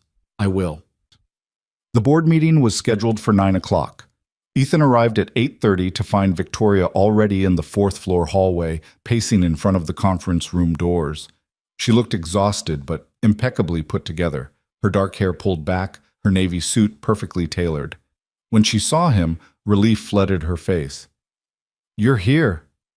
"Where else would I be?" They stood together in the empty hallway, the building still mostly quiet around them. Ethan wanted to say something profound, something that would ease the fear he could see in Victoria's eyes, but before he could find the words, the elevator chimed. Margaret Chen emerged, followed by David Okonkwo and 3 other board members Ethan recognized but didn't know well. They nodded politely as they passed, disappearing into the conference room. At exactly 9 o'clock, the door opened. Margaret stepped out. "Ms. Hale, Mr. Hayes, we're ready for you." The conference room was familiar yet suddenly foreign. Ethan had been in it dozens of times for project presentations and strategy meetings, but now it felt like a courtroom. The board sat along one side of the long table, 5 members in total now that Brennan was gone. Margaret at the center, David to her right, the others arranged with calculated symmetry. 2 empty chairs faced them on the opposite side. "Please, sit," Margaret said. Ethan and Victoria sat. Under the table, he felt Victoria's hand reach for his. He took it, their fingers intertwining where no one could see. Margaret folded her hands on the table in front of her. "I want to start by thanking you both for your patience during this investigation. I know it was invasive and stressful, and we appreciate your full cooperation." "Of course," Victoria said, her voice steady. "The investigation has concluded, and I want to be clear about the findings. There was no evidence of favoritism, no inappropriate conduct, and no violation of company policy. In fact," Margaret glanced at her notes, "the investigation revealed that Ms. Hale has maintained exceptionally high ethical standards, often to her own professional detriment." Victoria's hand tightened on Ethan's. "However," Margaret continued, and Ethan's stomach dropped at the word, "the situation remains complicated. The resemblance between Ms. Hale and Mr. Hayes' late wife is remarkable. Their family connection, while legitimate, is unusual, and the optics, regardless of the reality, continue to be a source of concern." "Concern for whom?" Victoria asked, an edge creeping into her voice. "For our clients, for our staff, for the professional reputation of this firm." David Okonkwo leaned forward. "We're not questioning your integrity, Victoria, but we have to consider how this situation is perceived externally." "With all due respect," Victoria said, her composure cracking slightly, "I don't control how people perceive reality. I can only control my actions. and my actions have been beyond reproach. We agree, Margaret said quickly, which is why we're not asking for anyone's resignation. Ethan felt Victoria exhale beside him. However, Margaret continued, we do need to establish clearer boundaries going forward, to protect both of you and the firm. What kind of boundaries? Ethan asked. Margaret looked at him directly. We're proposing that Ms. Hale formally recuse herself from all employment decisions regarding your position. Promotions, raises, project assignments, all of it would go through me as CFO instead. It would create a layer of separation that protects everyone involved. It was reasonable, more than reasonable actually, but something in Ethan bristled at the implication that their relationship needed that kind of formal oversight. And what about our personal relationship? Victoria asked. Are you going to police that too? No. Margaret's voice softened. Your family. We understand that. We're not asking you to stop being family. We're just asking for professional boundaries within this building. So, no more lunches together? Ethan asked. No conversations that aren't strictly work-related? We're not asking for anything that extreme, David said, but perhaps more discretion, less visibility. Victoria pulled her hand from Ethan's. You want us to hide? We want you to be mindful of appearances. Appearances. Victoria's voice went cold. My sister died 18 months ago. I found her just in time to lose her, and now I have the opportunity to know her daughter, to be part of the family she built, to honor her memory by being present in their lives. And you want me to hide that because it makes people uncomfortable? The board members exchanged glances. Victoria, Margaret said gently, we understand how painful this is, but you have to see it from our perspective. You're the CEO. Your decisions affect hundreds of employees, millions of dollars in projects, the reputation of this firm. We can't have any hint of impropriety. There is no impropriety. Victoria's control shattered. She stood abruptly, her chair scraping against the floor. My sister died. I'm grieving. He's grieving. We're helping each other survive something unbearable. That's not improper. That's human. Ethan stood beside her. If you need me to transfer to make this easier, I will. But don't ask Victoria to choose between her career and her family. That's not fair. We're not asking her to choose, Margaret said. We're asking for reasonable accommodation to an unusual situation. By making us invisible to each other, Victoria shot back. By forcing us to pretend we're not connected. By turning something beautiful, the only good thing to come out of tragedy, into something shameful. That's not our intent, but it's the result. Victoria's voice broke. Do you have any idea what it took for me to find Lily? 20 years of searching. 20 years of wondering if my sister was alive, if she remembered me, if she hated me for being the one Dad chose. And then I found her, and we had 18 months. 18 months of emails and phone calls and one perfect weekend. That's all I got. The room had gone silent. And now, Victoria continued, tears streaming down her face, I have her daughter, her husband, a chance to be the aunt she wanted me to be, a chance to be part of something instead of alone. And you're asking me to hide that? To be ashamed of it? To act like it's wrong instead of the most right thing in my life? Margaret stood slowly. Victoria, no. Victoria wiped at her eyes angrily. I'm done defending myself. I'm done apologizing for circumstances I didn't choose. I'm done pretending that loving my niece and caring about her father is somehow inappropriate. She took a shaking breath. If this board cannot accept that I am both Lily Carrington's sister and the CEO of this company, if you cannot see that those two things don't contradict each other, then perhaps I'm not the right person for this position after all. Victoria, wait, David started, but Victoria was already moving toward the door. Ethan followed her, his heart pounding. They made it to the hallway before Margaret called out, Ms. Hale, please, we're not finished. Victoria turned back, her face tear-stained but fierce. Then finish. But I won't apologize anymore, and I won't hide. Margaret looked at the other board members, some silent communication passing between them. Then she gestured back toward the conference room. Please, sit down, both of you. Slowly, warily, they returned to their seats. The energy in the room had shifted, less formal, more human. Margaret sat down across from them. You're right, she said quietly. We've been so focused on optics and policy that we lost sight of the actual people involved. That's on us. Victoria blinked, clearly not expecting capitulation. The truth is, Margaret continued, this situation is unprecedented. We don't have a policy for it because it's never happened before. A CEO who's the identical twin of an employee's deceased spouse? There's no handbook for that. So what are you saying? Ethan asked. I'm saying we've been treating this like a problem to be managed instead of a reality to be accommodated. Margaret looked between them. You've both been through something traumatic. You're both grieving. And you've found comfort in each other. That's not inappropriate. That's human, just like you said. David nodded. We owe you both an apology. For making this harder than it needed to be. For allowing Brennan's vendetta to poison the well. For not trusting that you'd handle this situation with the integrity you've demonstrated. Ethan felt Victoria's hand find his again under the table. So what happens now? Victoria asked, her voice small. Margaret smiled slightly. Now we do what we should have done from the beginning. We trust you, both of you, to navigate this situation with the professionalism and ethics you've already shown. We'll implement the recusal policy for employment decisions. Not because we doubt you, but because it protects you. Beyond that, she spread her hands. You're adults, your family. Act accordingly. You mean, Victoria's voice wavered, we don't have to hide? You never should have had to in the first place. The relief on Victoria's face was overwhelming. She pressed her free hand to her mouth, trying to contain the emotion. There is one thing we'd like to suggest, David said. Not a requirement, just a suggestion. What? Ethan asked. Consider working with a grief counselor, together or separately. This situation, losing Lily, finding each other, navigating the resemblance, it's a lot to process. Having professional support might help.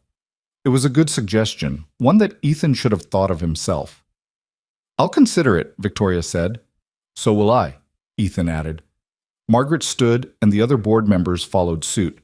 Then I think we're done here. Ms. Hale, Mr. Hayes, thank you for your honesty and for your patience with our process. They shook hands formally, but Margaret pulled Victoria into a brief hug before they left. Your sister would be proud of you, she said quietly, for fighting for your family. Victoria's eyes filled again, but she nodded. Out in the hallway, once the conference room door closed behind them, Victoria turned to Ethan. They stood there for a long moment, neither quite able to believe what had just happened. Is it really over? Victoria asked. I think so. We can just be family? Without hiding? Apparently, Victoria laughed, a slightly hysterical sound. I can't believe that worked. I can't believe I yelled at the board and they actually listened. You didn't yell. You were honest. I cried in front of them. You were human. Ethan smiled. Turns out that's allowed. Victoria hugged him then, right there in the hallway where anyone could see, no longer caring about optics or perception. Ethan held her while she shook with relief and residual fear and the weight of months of tension finally releasing. Thank you, she whispered against his shoulder, for standing with me, for not letting me face that alone. Always, Ethan said. That's what family does. When they finally pulled apart, Victoria's makeup was smudged and her composure was in shambles, but she looked lighter somehow, freer. I need to fix my face, she said, gesturing at her tear-stained cheeks. You need to take the day off, Ethan countered. Go home, sleep, process this. I have meetings. Cancel them. You just survived a professional inquisition and an emotional breakdown. You've earned a day. Victoria considered this. What about you? I'm picking Mia up early. We're going Christmas shopping. Want to come? The invitation hung between them. Simple, ordinary, the kind of thing families did together. Really? Victoria asked. Really, unless you have better things to do than watch a 4-year-old agonize over dragon selection. I can't think of anything I'd rather do. 2 hours later, Ethan, Victoria, and Mia were wandering through a toy store in South Park, Mia leading them on an elaborate tour of every dragon-related item in stock. She'd already selected 4, well over the agreed-upon limit, and showed no signs of slowing down. This one breathes actual fire, Mia explained, holding up a particularly garish purple dragon. Well, not actual fire, but lights. That's very cool, Victoria said seriously. But didn't we say 3 dragons? We said 3, but then I found this one. So now it's 4. Ethan caught Victoria's eye. She was trying not to laugh. Mia, he said, 4 is too many. But Daddy, they're a family. I can't separate a family. Victoria lost the battle against laughter. Ethan groaned. You're not helping, he told Victoria. Sorry, but she makes a compelling argument. Mia latched onto this immediately. See? Victoria understands about families. In the end, they bought all 4 dragons plus a castle that Mia insisted was essential for proper dragon housing. Ethan paid while Victoria helped Mia arrange the dragons in their shopping bag according to some complex hierarchy only she understood. They grabbed lunch at a burger place Lily used to love, Mia chattering nonstop about Dragon Society, while Ethan and Victoria exchanged amused glances across the table. It felt normal, easy, like they'd been doing this for years instead of months, like family. After lunch, they drove to the park. Mia ran ahead to the playground while Ethan and Victoria sat on a bench watching her climb the jungle gym with fearless determination. She's so much like Lily, Victoria said softly. That confidence, that joy. She has Lily's laugh, Ethan agreed. Sometimes I hear it and I forget for a second that… He stopped. That she's gone. Yeah. They watched Mia conquer the monkey bars, her triumphant shout carrying across the playground. Can I ask you something? Victoria said. Of course. Do you think… She hesitated. Do you think there will ever be a time when you can look at me and not see her? Even a little? Ethan thought about it carefully. I don't know. The resemblance is always going to be there. That's just biology. But I don't see you the same way I did 8 months ago. How do you see me now? As Victoria. Lily's sister, yes. But also your own person. Someone who's brilliant and fierce and scared and brave. Someone who fights for what matters. Someone who… He paused. Someone who's becoming one of the most important people in my life. Victoria's eyes filled. Really? Really? Ethan turned to face her fully. You're not a ghost, Victoria. You're not a replacement. You're just you. And that's enough. More than enough. Victoria wiped at her eyes. I wish Lily could know this. That we found each other. That we're okay. I think she does know, Ethan said. I think she's probably pretty smug about it, actually. She always did love being right. Victoria laughed through her tears. Was she bossy? Extremely. She had this way of making suggestions that were actually commands. I do that too. I've noticed. They sat in comfortable silence, watching Mia play.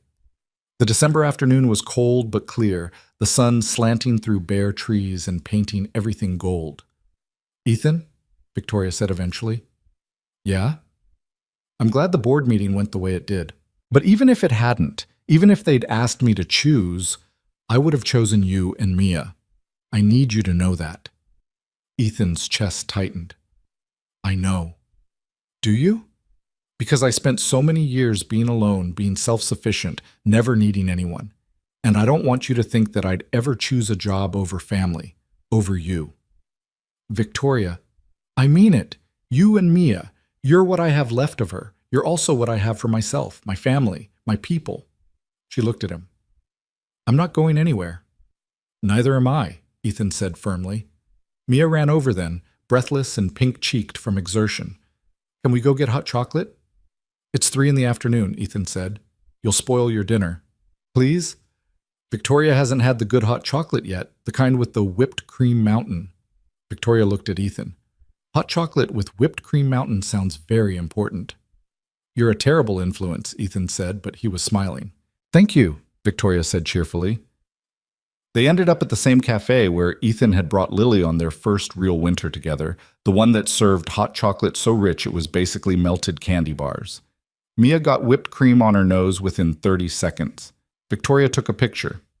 For the record, she said, showing Ethan the photo. Evidence of proper ant behavior. Enabling sugar highs, building memories. Ethan looked at the photo, Mia grinning with whipped cream everywhere, Victoria laughing beside her, both of them lit by the warm glow of the cafe lights. It was a good memory, the kind Lily would have loved, the kind they were learning to make without her. When they finally dropped Victoria at her car back at the toy store parking lot, Mia insisted on a prolonged goodbye that involved showing each dragon to Victoria individually and making her promise to come for Christmas. "I'll be there," Victoria promised, "with more presents than your daddy will approve of." "I heard that," Ethan called from the driver's seat. Victoria grinned. "You were meant to." She bent down to Mia's level. "Thank you for today, for letting me be part of your dragon shopping adventure." "Your family," Mia said simply. "Family does adventures together." Victoria's eyes went bright. She pulled Mia into a hug, holding on perhaps a moment longer than necessary. "I love you, Mia," she said quietly. "I love you too, Aunt Victoria." It was the first time Mia had used the title without prompting. Ethan saw the impact it had on Victoria, the way her face crumpled briefly before she pulled herself together. "Okay," she said, her voice thick. "You two better go before I cry again." "Again?" Mia asked. "I'll explain in the car," Ethan said quickly. They drove home through the early December darkness, Mia falling asleep in her car seat before they'd gone 3 blocks, her new dragons clutched in her arms. Ethan glanced at her in the rearview mirror and felt something settle in his chest. They were going to be okay, all 3 of them. That night, after Mia was in bed, Ethan sat on the couch with a beer he didn't drink and thought about the day. About the board meeting that could have ended his career but instead ended with validation. About Victoria standing up to powerful people because family mattered more than comfort. About Mia calling her Aunt Victoria like it was the most natural thing in the world. His phone buzzed with a text. "Thank you for today, for everything. I know I keep saying it, but I don't think you understand what you've given me. A family, a purpose, a reason to keep going. You and Mia, you're everything I didn't know I needed." Ethan stared at the message for a long time before responding. "You've given us the same thing. Lily would be happy we found each other. I really believe that." The response came quickly. "So do I." "Good night, Ethan. Good night, Victoria." He set the phone down and closed his eyes, exhaustion finally catching up with him. Tomorrow, he'd go back to work. Tomorrow, he'd navigate the careful balance of being Victoria's employee and her family. Tomorrow, he'd continue the slow process of rebuilding a life that grief had shattered. But tonight, he let himself feel something he hadn't felt in 18 months. Gratitude. For second chances. For unexpected connections. For the woman who'd searched 20 years for her sister and found a family instead. For Victoria. Christmas arrived with unexpected warmth, the kind of mild southern winter that let children play outside without heavy coats, and turned the holiday into something gentler than the Courier and Ives postcards promised. Ethan woke early on Christmas morning to find Mia already awake, sitting cross-legged in front of the tree with an expression of barely contained anticipation. "Can I wake up Victoria?" she whispered when she saw him. Victoria had stayed over the night before, sleeping on the pull-out couch after their late-night session of cookie decorating had turned into wine and conversation that stretched past midnight. It had felt natural, inevitable even, for her to stay rather than drive home exhausted. "Let her sleep a little longer, Bug," Ethan said. "Come help me make coffee." But Mia's excitement had already woken Victoria. She emerged from the living room with her hair disheveled, wearing the spare pajamas Ethan had loaned her, looking more relaxed than he'd ever seen her. "Merry Christmas," she said, her voice rough with sleep. "Merry Christmas. Can we open presents now?" Mia bounced on her toes. "After breakfast," Ethan said firmly. That's the rule. They made pancakes together. The 3 of them navigating the small kitchen with the easy choreography of people who'd learned each other's rhythms. Victoria flipped while Ethan poured, Mia setting the table with intense concentration.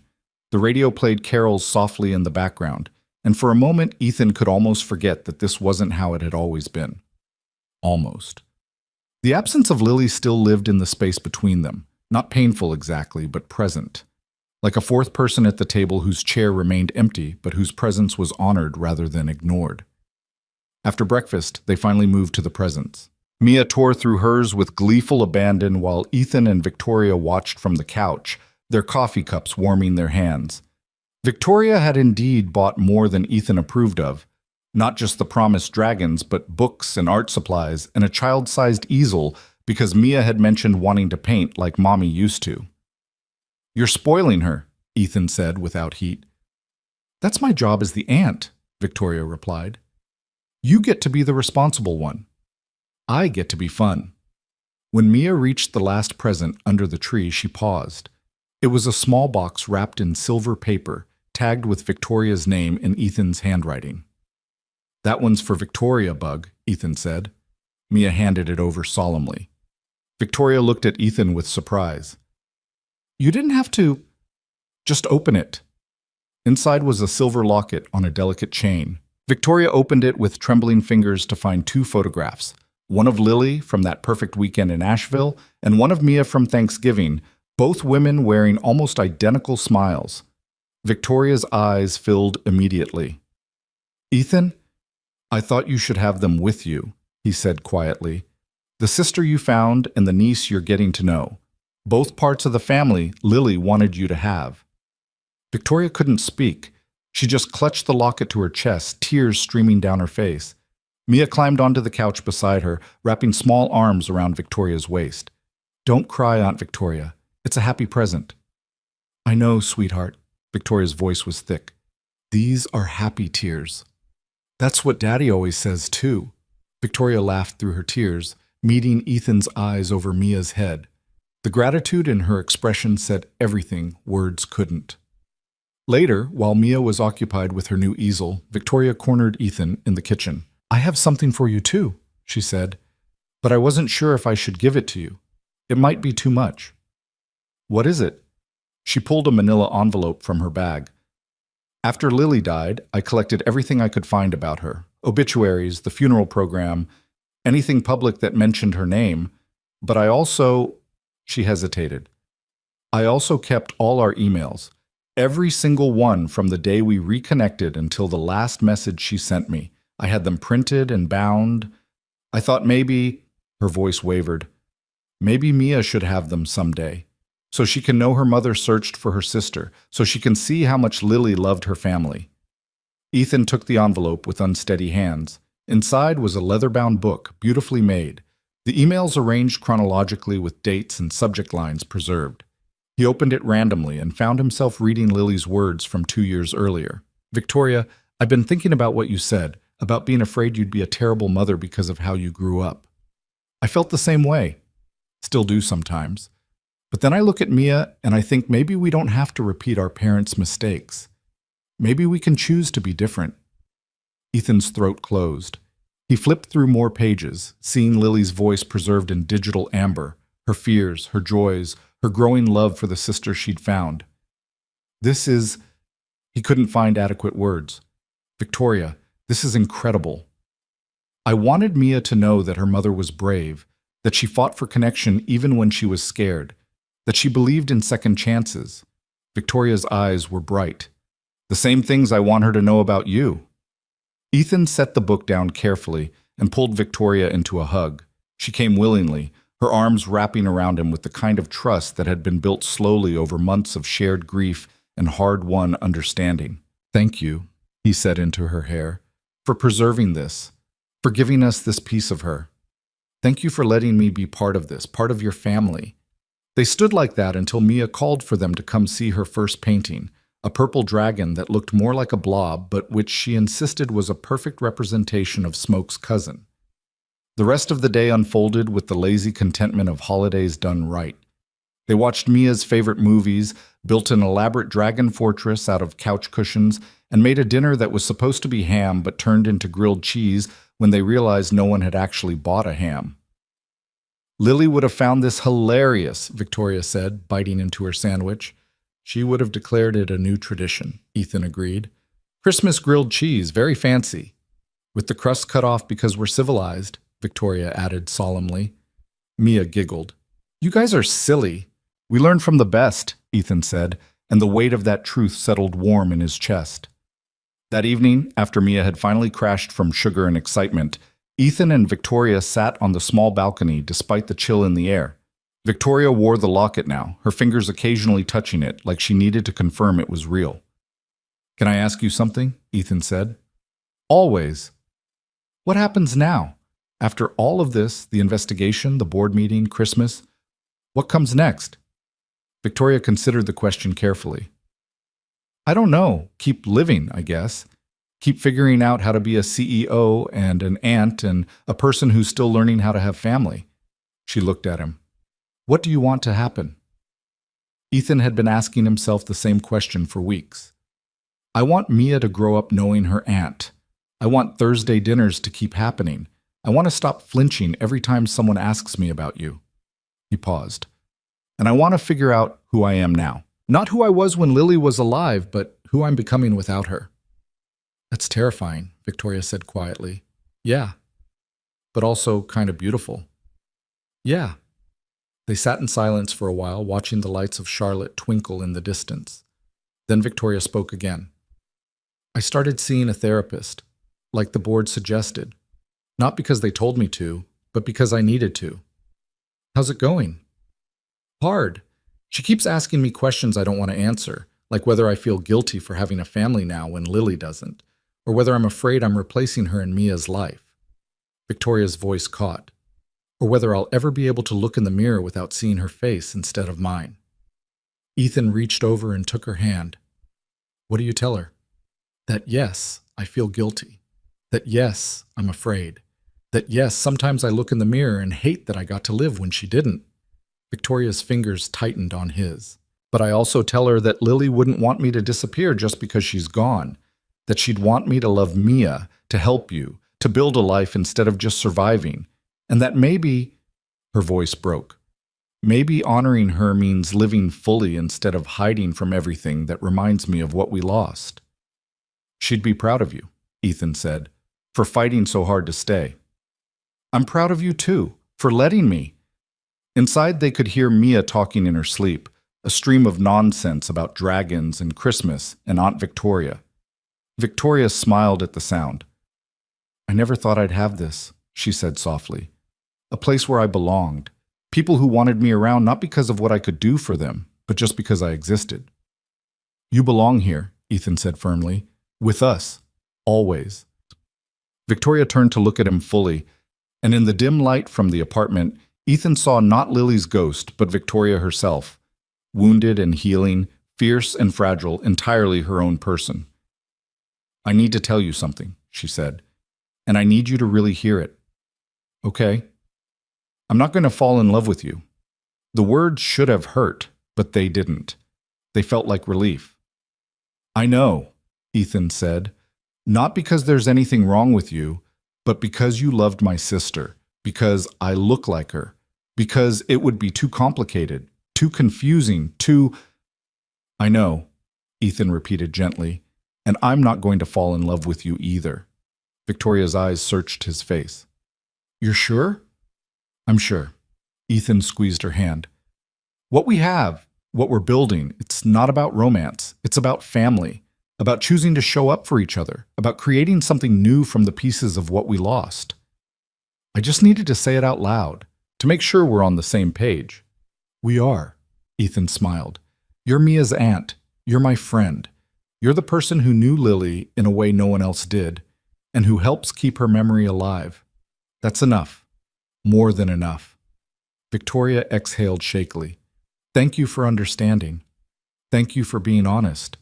They went back inside to find Mia had kicked off all her covers and was sprawled sideways across her bed, smoke clutched in one hand and her new dragon family arranged around her like guards. Victoria helped Ethan tuck her back in, both of them moving with the quiet coordination of people who shared the same purpose. At the door to Mia's room, Victoria paused. Ethan? Yeah. I know I'm not Lily. I know I never will be. But I promise I'll love this little girl with everything I have. I'll show up for her. I'll be the Aunt Lily wanted me to be. I know you will. And I'll show up for you too. Not as a replacement for what you lost, but as family, Ethan finished. Just family. Victoria nodded, satisfied. The new year arrived with the kind of quiet resolve that came after surviving something hard. The gossip at the office finally died down, helped by Victoria's unflinching competence and Ethan's consistent professionalism. They fell into new rhythms. Thursday dinners resumed but became more casual, sometimes including Mia's friends or Ethan's mother. Weekend visits where Victoria would take Mia to museums or parks, while Ethan caught up on work. Monthly video calls with Susan, who'd claimed Victoria as her own, and regularly sent care packages addressed to my daughter, Victoria. In March, on what would have been Lily's 30th birthday, the three of them visited her grave together for the first time. Mia brought a drawing, Ethan brought flowers, and Victoria brought a letter she'd written but wouldn't read aloud. "I'll just leave it with her," she said quietly, tucking the folded paper under the flowers.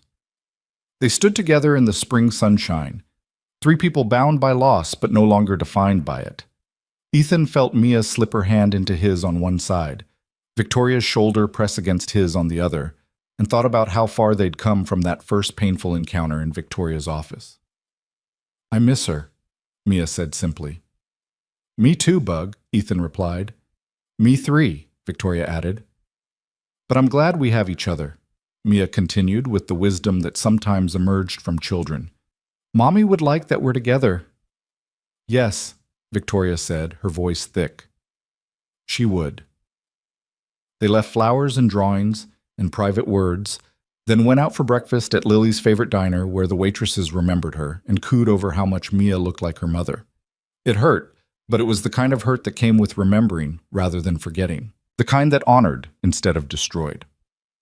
By summer, Victoria had fully settled into her role as aunt. She attended Mia's preschool graduation, cheering louder than anyone when Mia received her certificate. She taught Mia to bake the cookies Lily used to make, the two of them covered in flour and giggling over the kitchen counter while Ethan documented it all on his phone. She showed up for ordinary moments, helping with homework, attending doctor's appointments when Ethan had client meetings, reading bedtime stories about dragons and voices that made Mia shriek with laughter. She became essential, not as Lily's replacement, but as herself. One evening in late August, as they cleaned up after dinner, Mia made an announcement. "I'm going to tell my kindergarten teacher I have an aunt." Ethan and Victoria exchanged glances. "Are you sure, Bug?" Ethan asked carefully. They'd never hidden Victoria's existence, but they'd let Mia control how and when to share. "I'm sure, because Samantha has an aunt, and Owen has two aunts, and I have Aunt Victoria, and she's the best one." Victoria's eyes filled. "I don't know about the best." "The best," Mia insisted, "because you look like Mommy, but you're you, and that makes you special." Out of the mouths of children. Later, after Mia was in bed, Victoria lingered at the door. "She's really okay, isn't she?" Victoria said. "With all of this. With me. She's more than okay. She's thriving. Sometimes I'm terrified I'll mess it up, that I'll say the wrong thing about Lily, or push too hard, or not be enough. Victoria." Ethan stopped her spiraling with gentle firmness. "You're doing everything right. You're showing up. You're loving her. That's what matters. I just want to be worthy of the trust you've placed in me.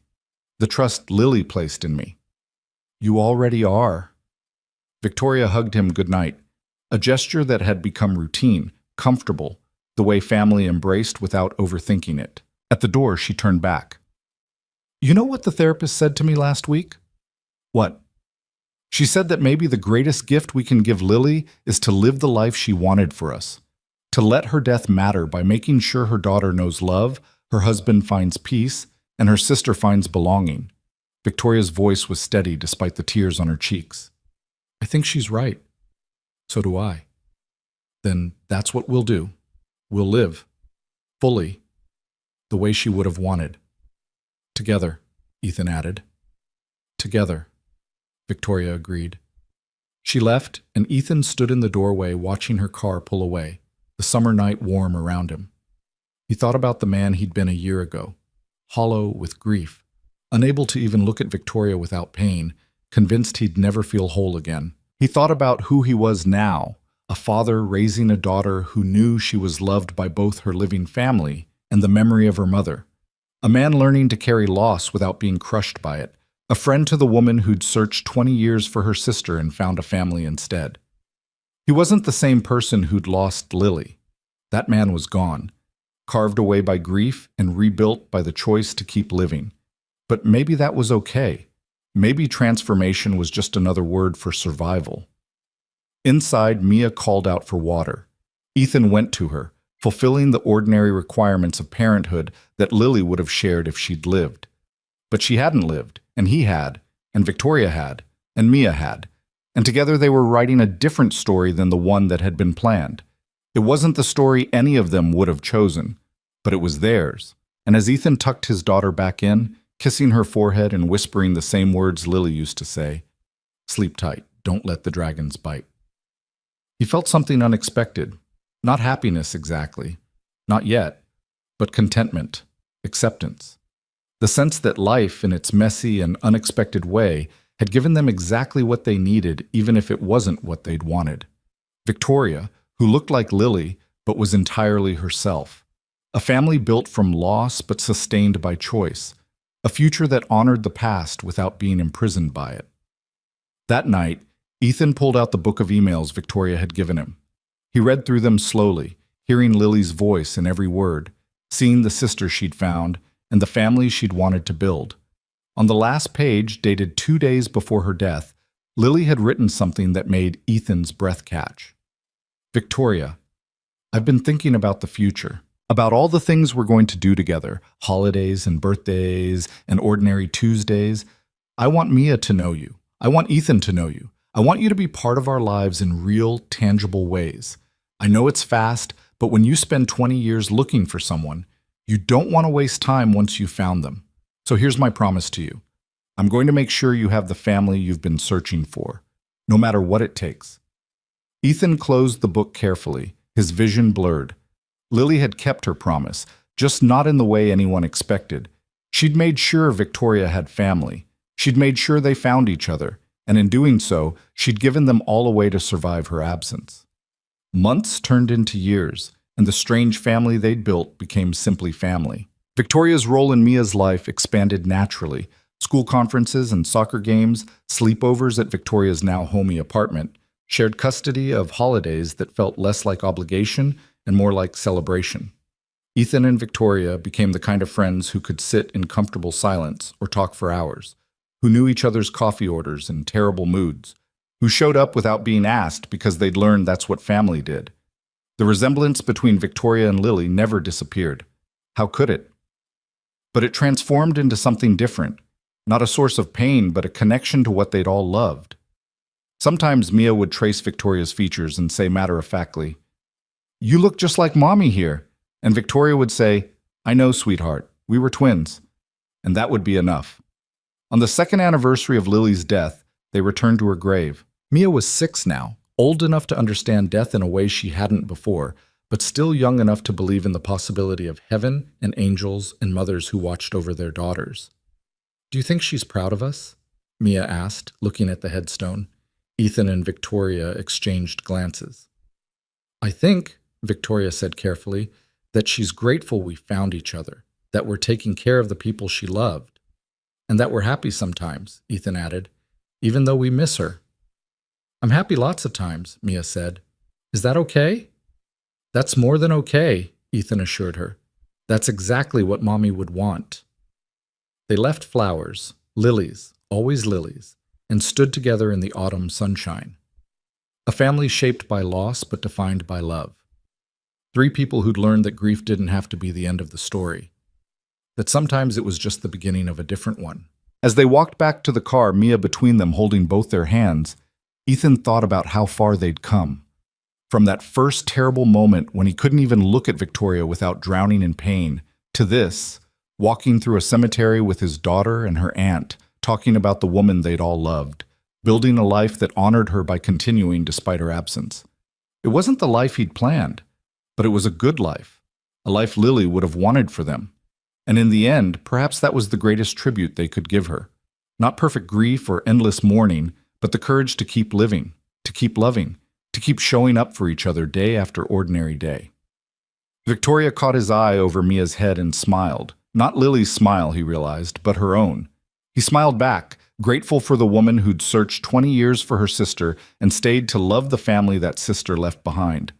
The grief would always be there, Some losses were too profound to ever fully heal, but so would this, the three of them, bound together by choice and circumstance, writing a story about what comes after tragedy, about how broken people could piece each other back together, about how love, in all its complicated forms, could survive even death, and about how sometimes the greatest gift we can give the people we've lost is to live fully in the spaces they left behind, together.